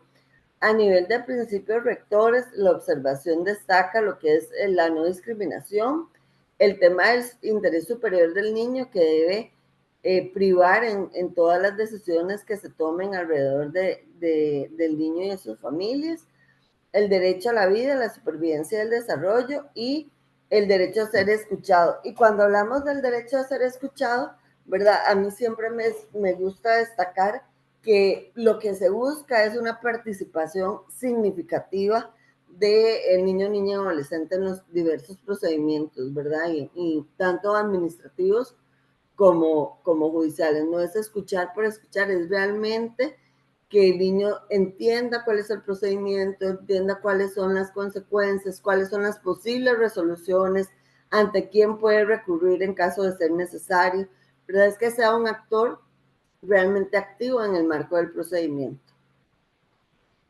A nivel de derechos específicos, que la observación destaca en contextos migratorios y desplazamientos forzados, está en primer lugar el derecho a la identidad y a la nacionalidad, donde invita a los estados a generar medidas para garantizar el registro de nacimiento de las personas que se encuentran en contextos de desplazamiento forzado o en contextos migratorios, ¿verdad? Particularmente mirar con especial cuidado aquellas situaciones de grupos familiares donde la madre, por ejemplo, no puede trasladar su nacionalidad a su bebé, ¿verdad? Y por ende se podría generar una situación de apatridia si el estado en el que nace este niño o niña no facilita la inscripción de nacimiento. También está uno de los derechos fundamentales, la libertad de movimiento, como decía también el colega, evitar las restricciones arbitrarias, ¿verdad? En ningún momento justificado una situación de detención de un niño por un contexto migratorio. También busca que se implementen garantías procesales y de acceso a la justicia, las cuales deben estar adaptadas a niñas, niños y adolescentes en todos los procedimientos, sean administrativos o judiciales, que tengan que ver, por ejemplo, con situaciones de migración o de asilo y que afecten directamente al niño o a sus progenitores o la persona adulta a cargo de su cuidado, ¿verdad? Debe existir también, esto es algo que destaca mucho la observación general número 23, una separación efectiva entre las instancias migratorias y las instancias de protección de la niñez. Lo mismo aplica para lo que son las instancias, por ejemplo, que brindan servicios de salud de frente a las instancias migratorias. También hace hincapié en la importancia de generar medidas de protección contra la violencia, el abuso y la explotación, con especial atención a la situación de niños, niñas y adolescentes no acompañados o separados, ¿verdad? Y mirando con especial cuidado las situaciones de trata, violencia basada en género y situaciones de explotación económica. En cuanto al derecho a la educación, también refuerza la importancia de que haya un acceso sin discriminación, que no haya, digamos, una segregación para los estudiantes que tienen un estatus migratorio diferente, los estudiantes nacionales, y también invita mucho a la generación de medidas que propicien una educación intercultural, ¿verdad? Que tomemos en cuenta estas diferencias de las diferentes personas que forman la población estudiantil y que podamos fortalecer que esas diferencias culturales enriquecen el ámbito estudiantil, y por supuesto evitar situaciones de discriminación o xenofobia. En cuanto a los servicios de salud, ¿verdad? Que se garantice la atención médica adecuada y accesible para todos los niños, niñas y adolescentes, independientemente de su estatus migratorio.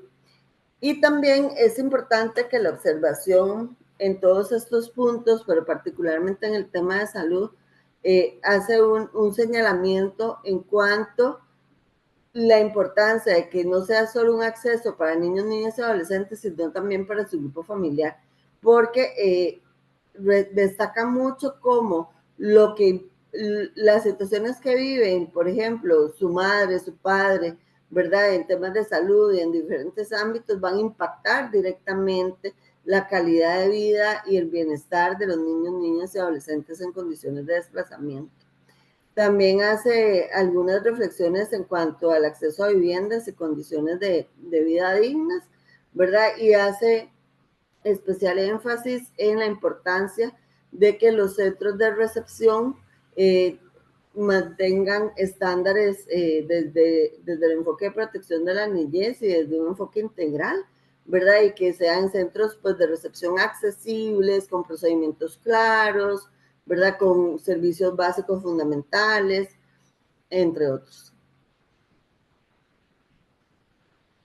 Realmente esta observación lo que nos habla es de que debemos implementar un enfoque estratégico de protección de niñez en los diferentes ámbitos que impactan la vida de niños, niñas y adolescentes en contextos de migración y desplazamiento forzado. ¿Verdad? Como les decía, habla de que se debe proteger a todas las niñas, niños y adolescentes frente a situaciones de detención, ¿verdad? Nunca deben ser sujetos de detención un niño, niña o un adolescente. En cuanto a los procesos migratorios, recomienda el desarrollo e implementación de procedimientos amigables a la niñez que sean accesibles, rápidos y respetuosos de los derechos de niños, niñas y adolescentes. También hace énfasis en las medidas de retorno y reintegración, ¿verdad? Siempre señalando que el retorno debe ser seguro, digno y voluntario y en línea con el interés superior del niño, donde estos programas de retorno y reintegración no solo deben apoyar a que la persona pueda volver, por ejemplo, a su país de origen, sino que debe garantizar que al retornar la persona, el grupo familiar, el niño, la niña y el adolescente puedan tener acceso a servicios sociales y de protección para garantizar una reintegración positiva en país de origen. Y en cuanto a la reunificación familiar, por supuesto que reconoce la importancia de propiciar esta reunificación familiar siempre que la misma esté en el mayor interés del niño, ¿verdad?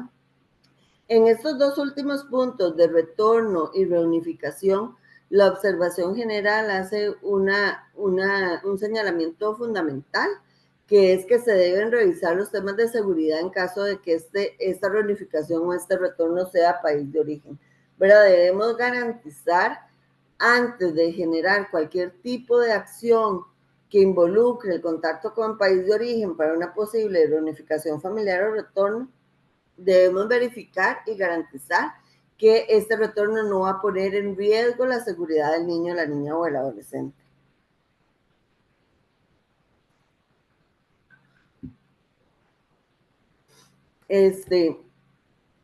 Ya esta parte que les voy a comentar es más desde la concepción de asilo y cómo el Comité Ejecutivo del ACNUR ha posicionado, ¿verdad?, que los niños, niñas y adolescentes deben ser reconocidos como sujetos de derecho, incluso en los procedimientos de solicitud de asilo o los procedimientos de protección internacional.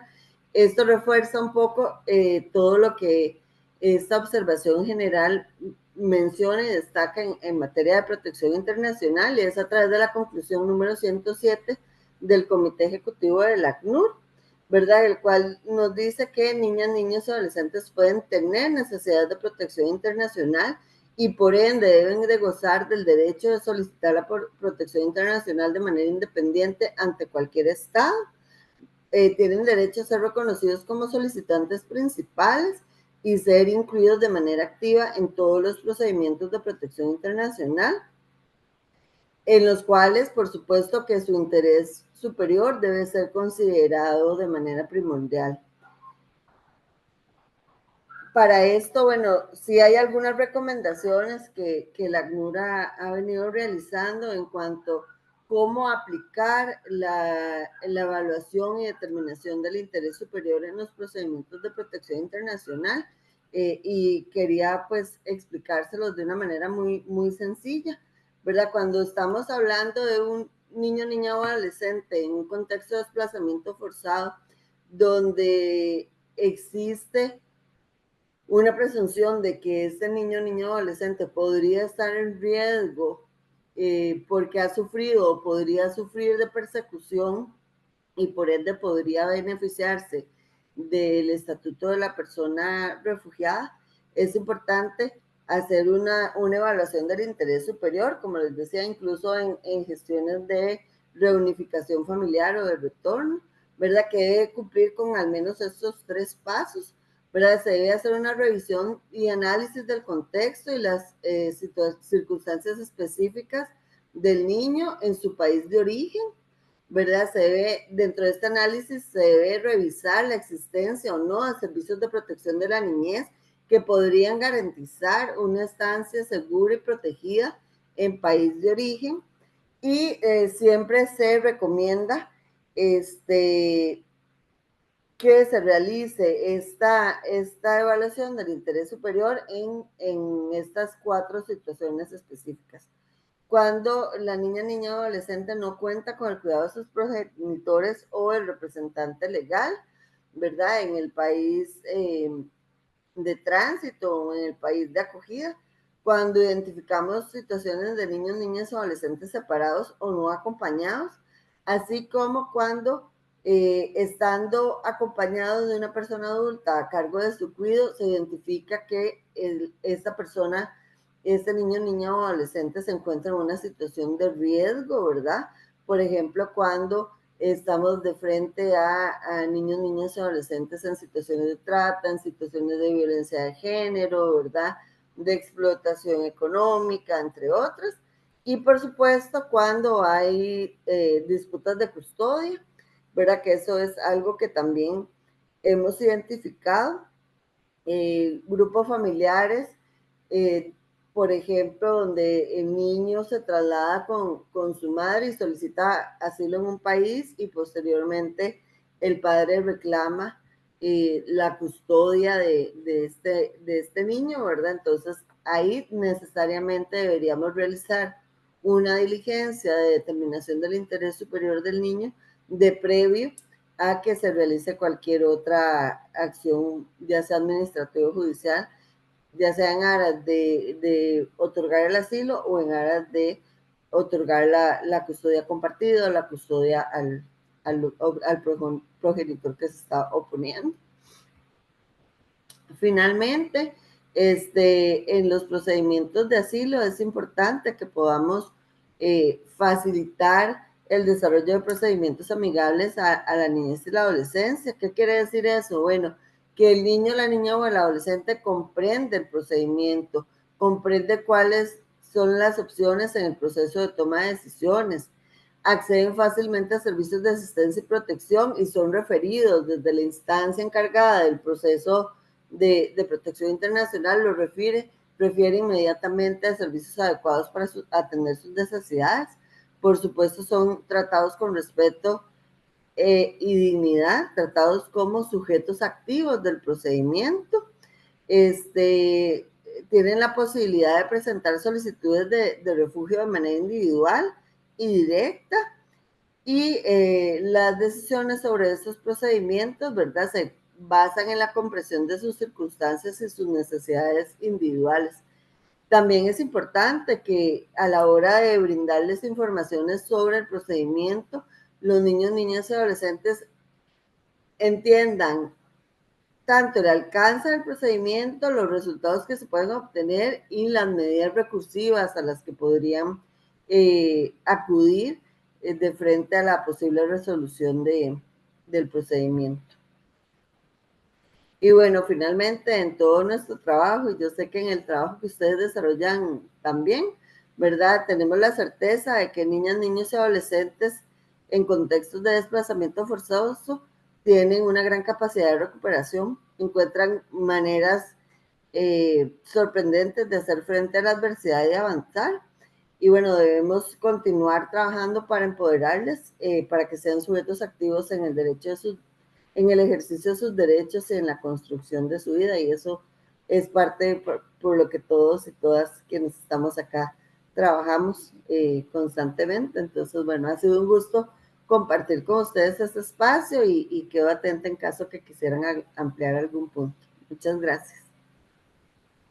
Muchísimas gracias, María del Mar. También muy interesante y creo que son las tres presentaciones muy complementarias. También no puedo comentar porque estamos cortos de tiempo y nos gustaría abrir un espacio también a los y las participantes, que es un poco la idea del curso. En este primero era un poco más este encuadre, entonces necesitábamos también conocer y comprender. Pero creo que aquí los tres han insistido mucho en el tema de que los niños, centrarnos también en los niños y sus condiciones, pero que los niños no son iguales, que los contextos de calle tampoco, que las vulnerabilidades en las diferentes, que los niveles, digamos, de vulnerabilidad no afecta de la misma manera en dinámicas de calle. Y me parece también el tema de los niños y la diversidad, ¿verdad? Los niños no son iguales y hay contextos diversos también que se tienen que tomar en consideración. Y me parece también un elemento interesante que nos aporta el ACNUR, tiene que ver porque muchos de los que trabajamos desde un enfoque de derechos hemos tenido que ir aprendiendo y entendiendo, en particular con el desplazamiento forzado, los elementos de la respuesta desde la protección internacional, ¿no? De las necesidades de protección internacional que tienen los niños. Y creo que ahí María del Mar nos hace un aporte muy significativo y obviamente, de nuevo, los comentarios generales nos invitan realmente a comprenderlos y a utilizarlos. Quisiéramos abrir, para esta última parte de la sesión, quisiéramos abrir a tres personas. Digamos, como digo, hoy, por el tiempo corto, va a ser menos interactivo, pero vamos a hacerlo de la siguiente manera. Tres intervenciones puntuales, por favor solicitarlas para que no se nos abran todos los micrófonos a la vez.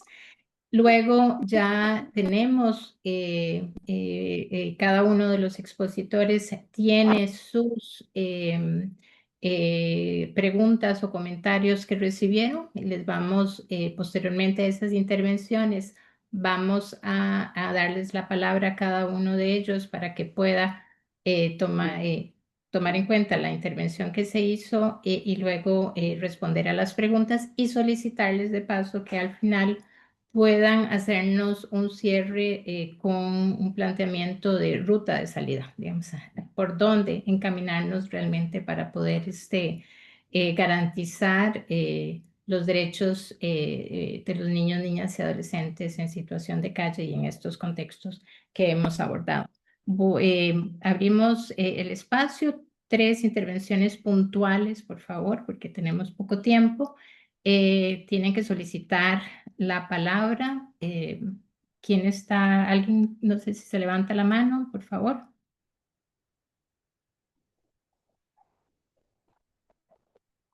No veo ninguna mano levantada. Verónica Müller está levantando la mano en pantalla. Vale. Adelante, Verónica. Puedes abrir tu micro.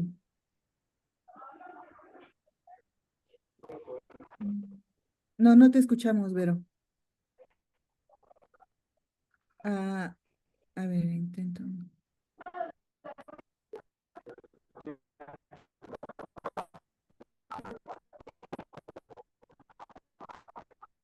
Mm, Ahora sí, ¿hay alguien hablando? Sí, ya te escuchamos. Adelante.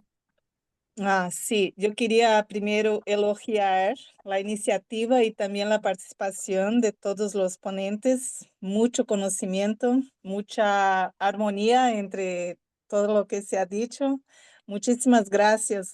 Realmente miraré después a ver detalles de las presentaciones. He escuchado todo y he ido pensando muchas cosas. Una, para Pablo Bassi, de Uruguay, pensé en preguntar cómo está traducido, porque originalmente creo que es el idioma inglés, ¿no? El comentario 21, por ejemplo. Yo he visto la traducción que nos llegó y viene donde nosotros en Américas diríamos educador social, tiene la palabra trabajador social. Y sería muy importante cambiar eso. Y porque es otra concepción y es la valorización de un profesional que trabaja educativamente. Y otra cosa que quería observar para todos es que cuando se dice que se hacen consultas para niños y niñas, y en el comentario 21, yo estaba, cuando ocurrió en Brasil, eran personas de 16 y 17 años. Y en el idioma castellano, niños y niñas, ok, también por UNICEF va hasta los 18, pero no es eso lo que queremos. Queremos que los pequeñitos también hablen. Y cuando no están y solo están los de 16, 17, nosotros en Brasil no decimos que están los niños, están los adolescentes. Entonces, yo creo que hay que cuidar eso también en las encuestas y en los gráficos que se hacen estadísticos. Cuando se dicen hay tantos niños, es importante que empecemos a reivindicar con más énfasis la edad pequeña, las edades pequeñas. Y yo quería hacer una pregunta. ¿Qué les parece objetiva y en la práctica, pragmáticamente, qué les parece que puede ocurrir para que con... Ay,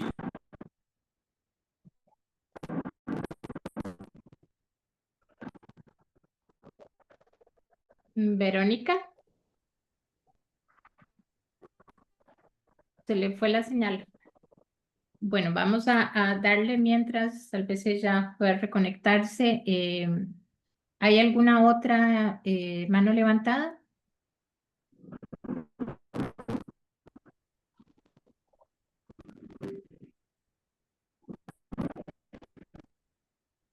Si no hay, entonces daríamos la palabra para ir en el mismo orden, para que vayan atendiendo un poco lo que decía la compañera de Brasil y luego responder un poco los comentarios que ya han recibido ustedes. Adelante, Pablo Bassi. Bueno, una lástima que hayamos perdido la comunicación. Sí, totalmente de acuerdo con lo que trae la compañera de Brasil. Creo que hay una diferencia, ¿no? entre el perfil pedagógico, socioeducativo presentado en esta figura de educadores sociales con la de trabajo social. Yo no recuerdo ahora, en la traducción tengo una versión amigable que circuló acá a mano y no encontré la referencia hacia educadores sociales. Sin embargo, estamos hablando de la necesidad de la interdisciplinariedad en el abordaje a cada una de estas situaciones, ¿no? Un abordaje individual, de proximidad, de ir en búsqueda de los sujetos, no esperar que arriben a los centros socioeducativos. Esa es la diferencia con el trabajo con la niñez en situación de calle y con otras vulnerabilidades asociadas. También se pierde en la traducción, bueno, una cuestión de género, ¿no? O sea, para empezar, se habla de los niños de la calle, ¿no? Porque en inglés no tenemos esa diferenciación de género. Y por otro lado, también se pierde en la traducción la nominación de niñez y adolescencia en situación de calle. Y la nominación también es una situación muy importante, cómo nombramos la categoría, el perfil de atención, el perfil de intervención, porque en la traducción queda los niños de la calle. ¿Ah? Entonces, todo ese cambio de nomenclatura, de nominación, llevó mucho tiempo de discusión, de entendimiento de las realidades, de entender que la situación, que es un estado de situación, por lo tanto es plausible de ser transformado, y no una condición humana la calle, ¿no? Y por último, lo que también referenciaba era el tema de la participación de los niños, niñas y adolescentes, y no solamente de las adolescencias. Es todo un desafío, es todo un desafío. Para nosotros, involucrar sobre todo a las adolescencias en la elaboración de un plan estratégico que integre los contenidos del Comentario General 21, fue todo un trabajo, y ahí podemos hablar de diferentes niveles de participación, en tono de consulta o en tono de grupos organizados que constantemente están aportando, o en tono de participación periódica en la mesa de gobernanza del plan estratégico por parte de los adolescentes. Pero claramente se nos escapa otro nivel de participación que es que tenemos que incluir y atender, que es el de las infancias. Muchas gracias, Pablo. Daría la palabra a Pablo Cerniani para que pueda también complementar y responder. Gracias, breve. Solo respondiendo a algunas preguntas que vi en el chat. La primera a las preguntas de John. Bueno, primero, gracias por las preguntas. Diría solo dos o tres cosas. La primero, digo, en cuanto de alguna manera trasladar estas estándares, estas directrices, ¿no? Para que se conviertan en mecanismos de política de manera concreta en un contexto tan complejo. A ver, hay mucho por hacer y seguro que cada uno y cada una que está aquí está haciéndolo día a día, ¿no? Pero a mí me parece que, sobre todo pensando el contexto migratorio, ¿no? Y lo que planteaba en la presentación, cada vez más yo digo, hablo de la necesidad de desmigratorizar la discusión. Es decir, ¿por qué? Porque la forma que está presentado el tema migratorio de manera creciente malinforma todo tipo de intervención en cualquiera de los temas, incluido el que estamos tratando, ¿no? Y por lo tanto terminamos discutiendo, no sé, inclusión social, acceso a salud, temas de condiciones laborales con un Ministerio del Interior, por ejemplo, o de Seguridad. Aún si no es así, viene de alguna manera el abordaje de mirada desde esa lógica, ¿no? Entonces, me parece central un trabajo cada vez más fortalecido con otros actores, con los actores centrales de los procesos de inclusión de la población migrante y por lo tanto de integración de toda la sociedad, ¿no? Aparte culturalmente diversa, y que es la discusión el trabajo con actores sociales, ¿no? El ámbito educativo, el ámbito de la salud, el ámbito del empleo, los actores del ámbito del empleo, incluso, por ejemplo, los actores sindicales, obviamente los organismos de infancia, en los países donde se logró reformas, aunque sean normativas y a veces de políticas en materia de infancia migrante, es cuando se reunieron, por ejemplo, actores de sociedad civil que vienen del mundo migratorio y quienes vienen del mundo de infancia, y trabajaron agendas conjuntas y trabajaron en estrategias de incidencia, de formación, de sensibilización, etcétera, a sus respectivos como contrapartes naturales. Y ahí hay un problema con el tema migratorio, porque la contraparte no es natural la autoridad migratoria solo para una parte, para, por ejemplo, obtener un permiso de residencia, prevenir una expulsión, luchar contra temas de criminalización. Pero toda la parte social las contrapartes son otras, ¿no? Y ahí en ese tejido de redes, con esos actores menos pensados, diríamos, en el tema migratorio, me parece absolutamente fundamental, ¿sí? A ver, y todo lo que tiene que ver con incidencia y difusión de estos estándares, que los estados tengan que crear mecanismos de seguimiento y de cumplimiento de estas recomendaciones con participación de organizaciones sociales, son muy pocos los países que lo tienen. Un genuino compromiso por recibir recomendaciones de un comité, por ejemplo, y tener un espacio participativo, intersectorial, etcétera, para implementarlas y para ver, ¿no?, a quién le toca cada parte y cómo se articula coherentemente eso. Me parece que tener ese tipo de mecanismos es súper importante. El comité hace luego, los comités hacen el seguimiento obvio, que es evaluar los informes periódicos de los estados, y ahí vemos cómo aplican estas observaciones generales, y van a ver en las recomendaciones de cada comité, en este caso el de niños y el de migrantes, como todo el tiempo, casi sin excepción, creo que sin excepción, hacemos alusión a la 22 y 23, y damos seguimiento de qué están haciendo y qué no, y qué es lo que tienen que cambiar para cumplirlo, y bueno, la misma actividades de formación, cada vez que es posible, y de difusión de estas herramientas que los estados tienen que cumplir. Y respecto, John, sobre el tema de tránsito y el rol incluso de gobiernos locales. Ahí hay dos cosas, dos contextos que yo estuve analizando particularmente en diferentes proyectos y sobre todo de trabajo en terreno, que es la necesidad fundamental de un trabajo institucionalizado de articulación entre autoridades de infancia. Y esto implica autoridades locales autoridades locales con la nivel estatal o nacional, y luego la colaboración internacional. Existe todo el mundo de los convenios de la Haya para que autoridades de infancia cooperen en un montón de temas, sustracción, adopción, etcétera, pero no en este tema de movilidad. ¿Sí? Y hay que pensar mecanismos similares, donde a una autoridad local ve pasar un niño y una niña, no sé, no acompañada, que está en ruta migratoria hacia otro país, ¿no? ¿Por qué? Porque su papá está allí, o su mamá, o por distintos factores. Bueno, ahí empieza el proceso de evaluación de interés superior del niño, y esos procesos de evaluación necesariamente tienen que incorporar, recabar información de lo que ocurre en otras localidades o países.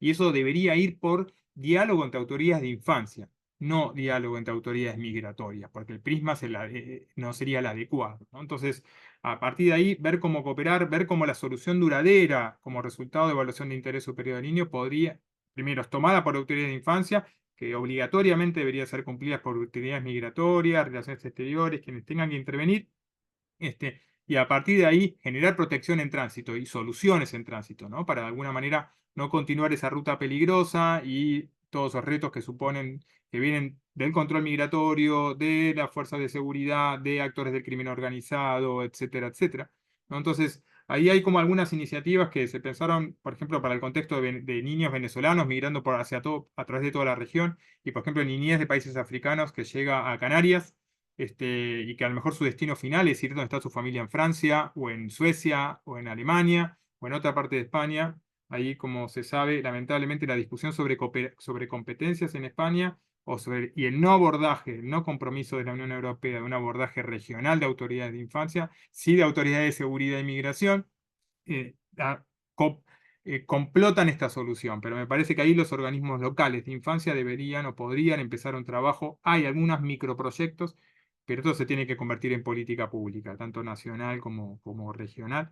Y por último, Luana ahí preguntaba sobre regularización. Yo digo que la regularización es inevitable, indispensable y obligatorio, porque la regularización es un obstáculo, es una hipoteca contra todo proyecto de inclusión social y de vida digna de las familias migrantes. Un Estado que se niega a eso es un Estado que está deliberadamente dejando en situación de exclusión a la población migrante. Y que luego eso puede ser usado para perseguir, para estigmatizar, para legitimar políticas discriminatorias a la población migrante. Entonces es indispensable. Si lo vemos sobre la lente de infancia, es mucho más.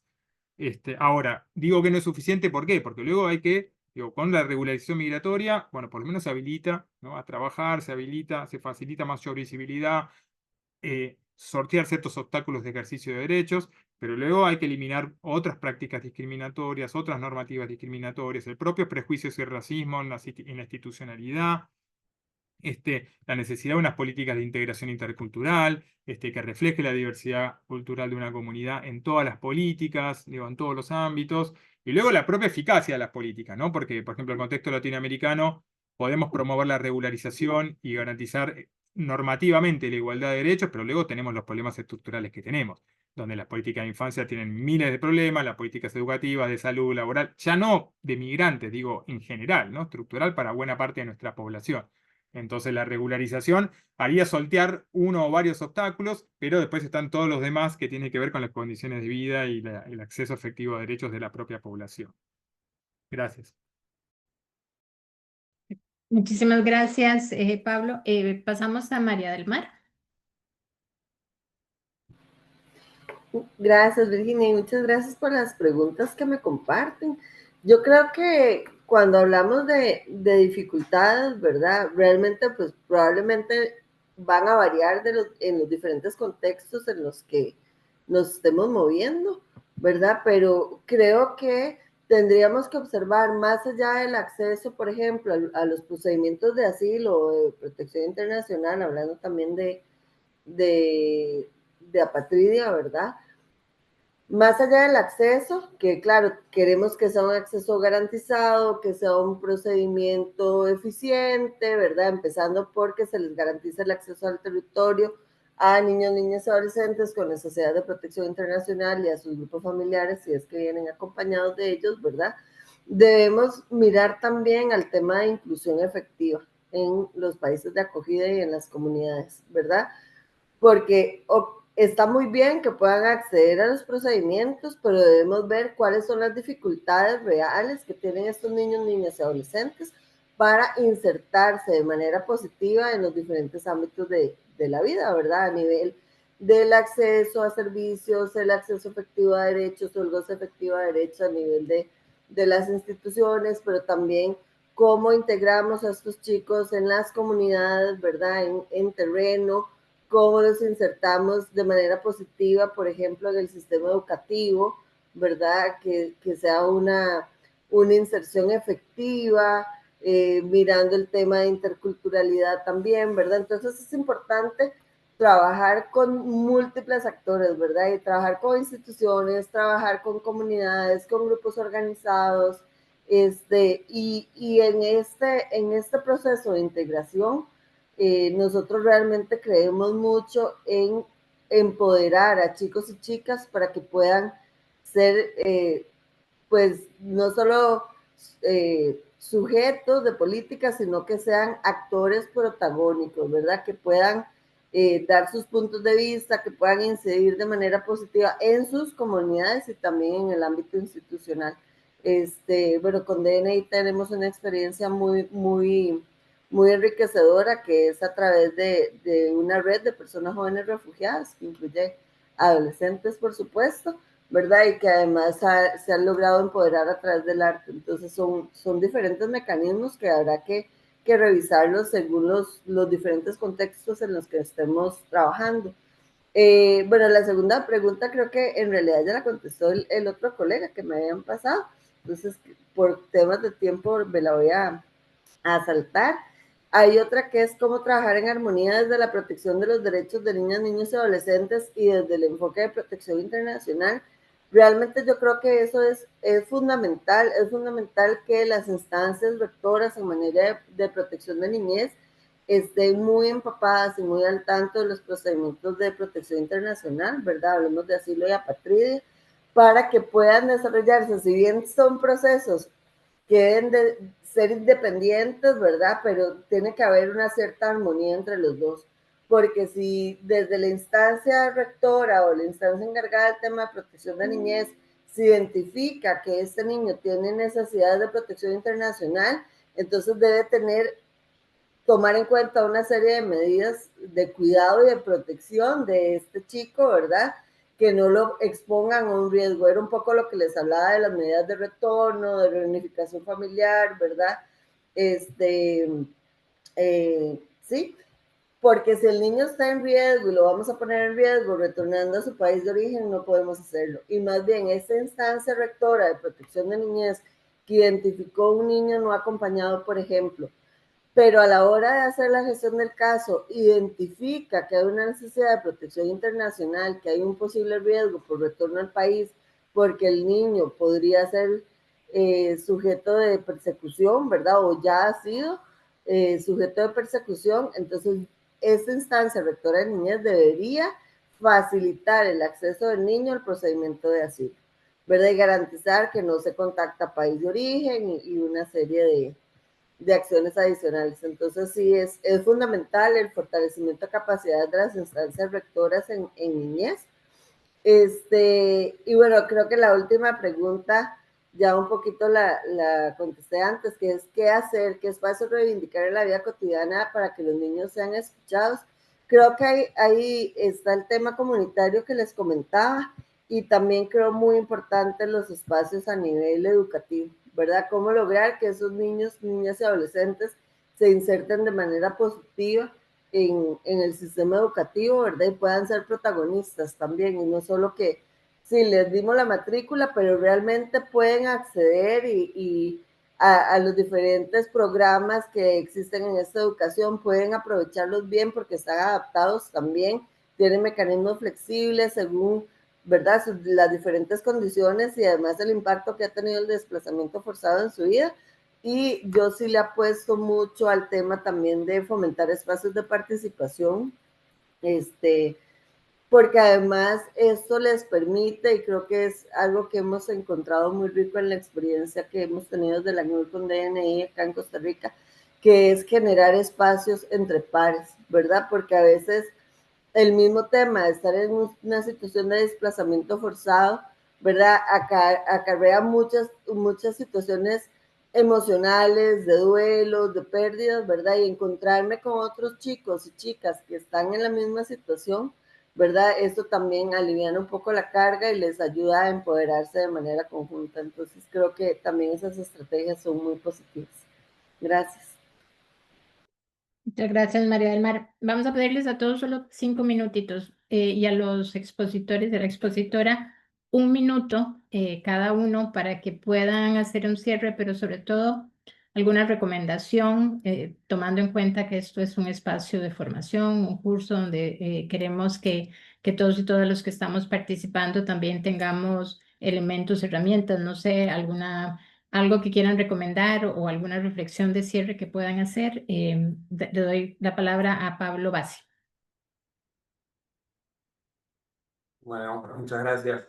Una cuestión a complementar que recién comentaban los colegas. No podemos olvidarnos que el interés superior del niño cumple una triple función primordial, ¿no? Una que tiene que ver con, que es un principio fundamental de la Convención de los Derechos de Niños, Niñas y Adolescentes, también es un imperativo jurídico, interpretativo, que se debe tener en cuenta por parte del Poder Judicial, y a su vez también es una norma de procedimiento, ¿no? Y eso nos interpela a todos a poder entenderla en las acciones que llevamos adelante con niños, niñas y adolescentes, ¿no? Tenemos que trascender esa lógica de medidas superficiales de atención a este tipo de problemáticas hacia medidas, sí, de protección especial, pero desde un enfoque de género, un enfoque generacional, como decía recién Pablo también, intersectorial, que asuma también la interseccionalidad de vulnerabilidades. eh, y que a su vez estas medidas especiales, focalizadas e hiperfocalizadas, que van en búsqueda de estas situaciones, que trabajan cara a cara, con proximidad, estén conectadas con la intersectorialidad, que estén conectadas con una estructura de oportunidades aceitada justamente desde otros poderes que necesariamente tenemos que articular, para no quedarnos en respuestas superficiales, locales, punitivas, que corren el problema para otro lado o lo disfrazan directamente. Nada, muchas gracias, felicitarlos por el emprendimiento de ubicar este tema. Creo que tenemos que empezar a conectar este tipo de vulneraciones extremas a los derechos de niños, niñas y adolescentes, empezar a ponerle nombre también, empezar a profundizar, y porque me parece que es donde, a partir de ahí es donde vamos a ubicar los temas sobre la mesa, en los espacios de decisión política e institucional. Muchas gracias, les mando un abrazo enorme.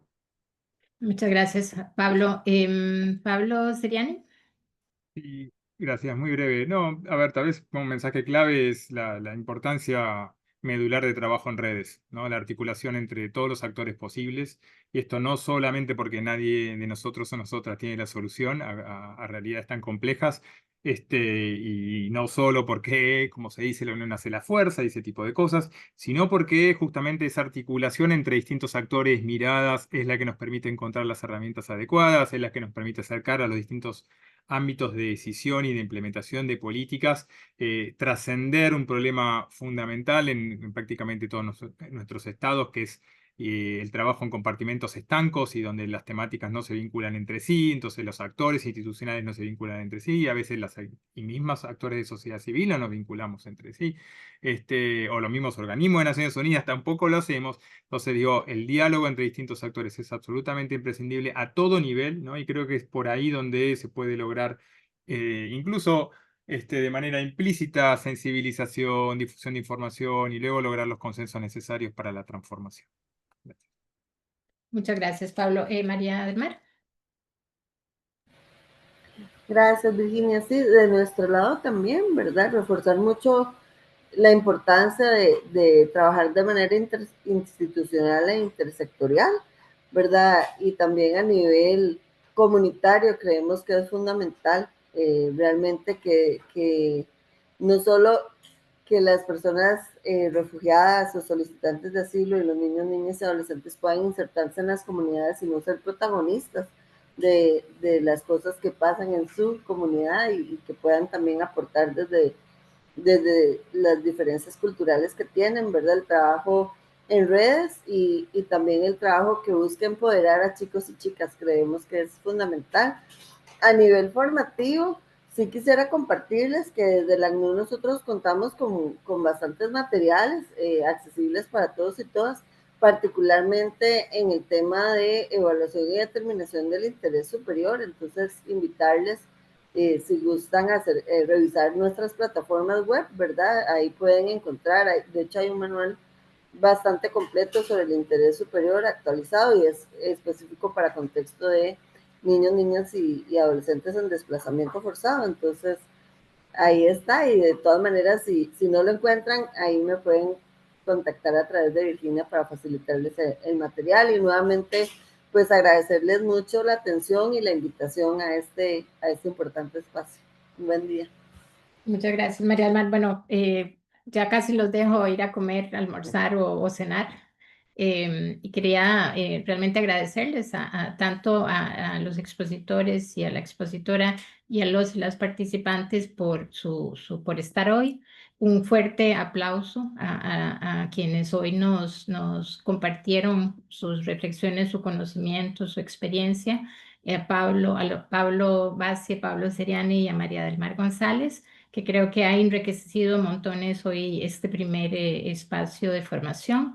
Recordarles que la próxima semana tenemos la segunda sesión, también con el mismo horario. Iniciamos a las 17 horas de España, en 9 horas de Centroamérica y lo que corresponda para los demás países. Es importante que se registren, ¿verdad? Que hagan un poco la parte, digamos, de formalidades que se les está solicitando para así podamos al final darles el certificado. Nosotros estamos subiendo los materiales, igualmente podemos subir los materiales que ha mencionado María del Mar en un drive y luego compartirlos a los y las participantes. Realmente muchísimas gracias y esperamos a todos y todas que haya sido una jornada muy fructífera, de mucho aprendizaje y nos vemos pronto y buenas tardes, buenas noches y buenos días. Hasta luego. Gracias. Gracias.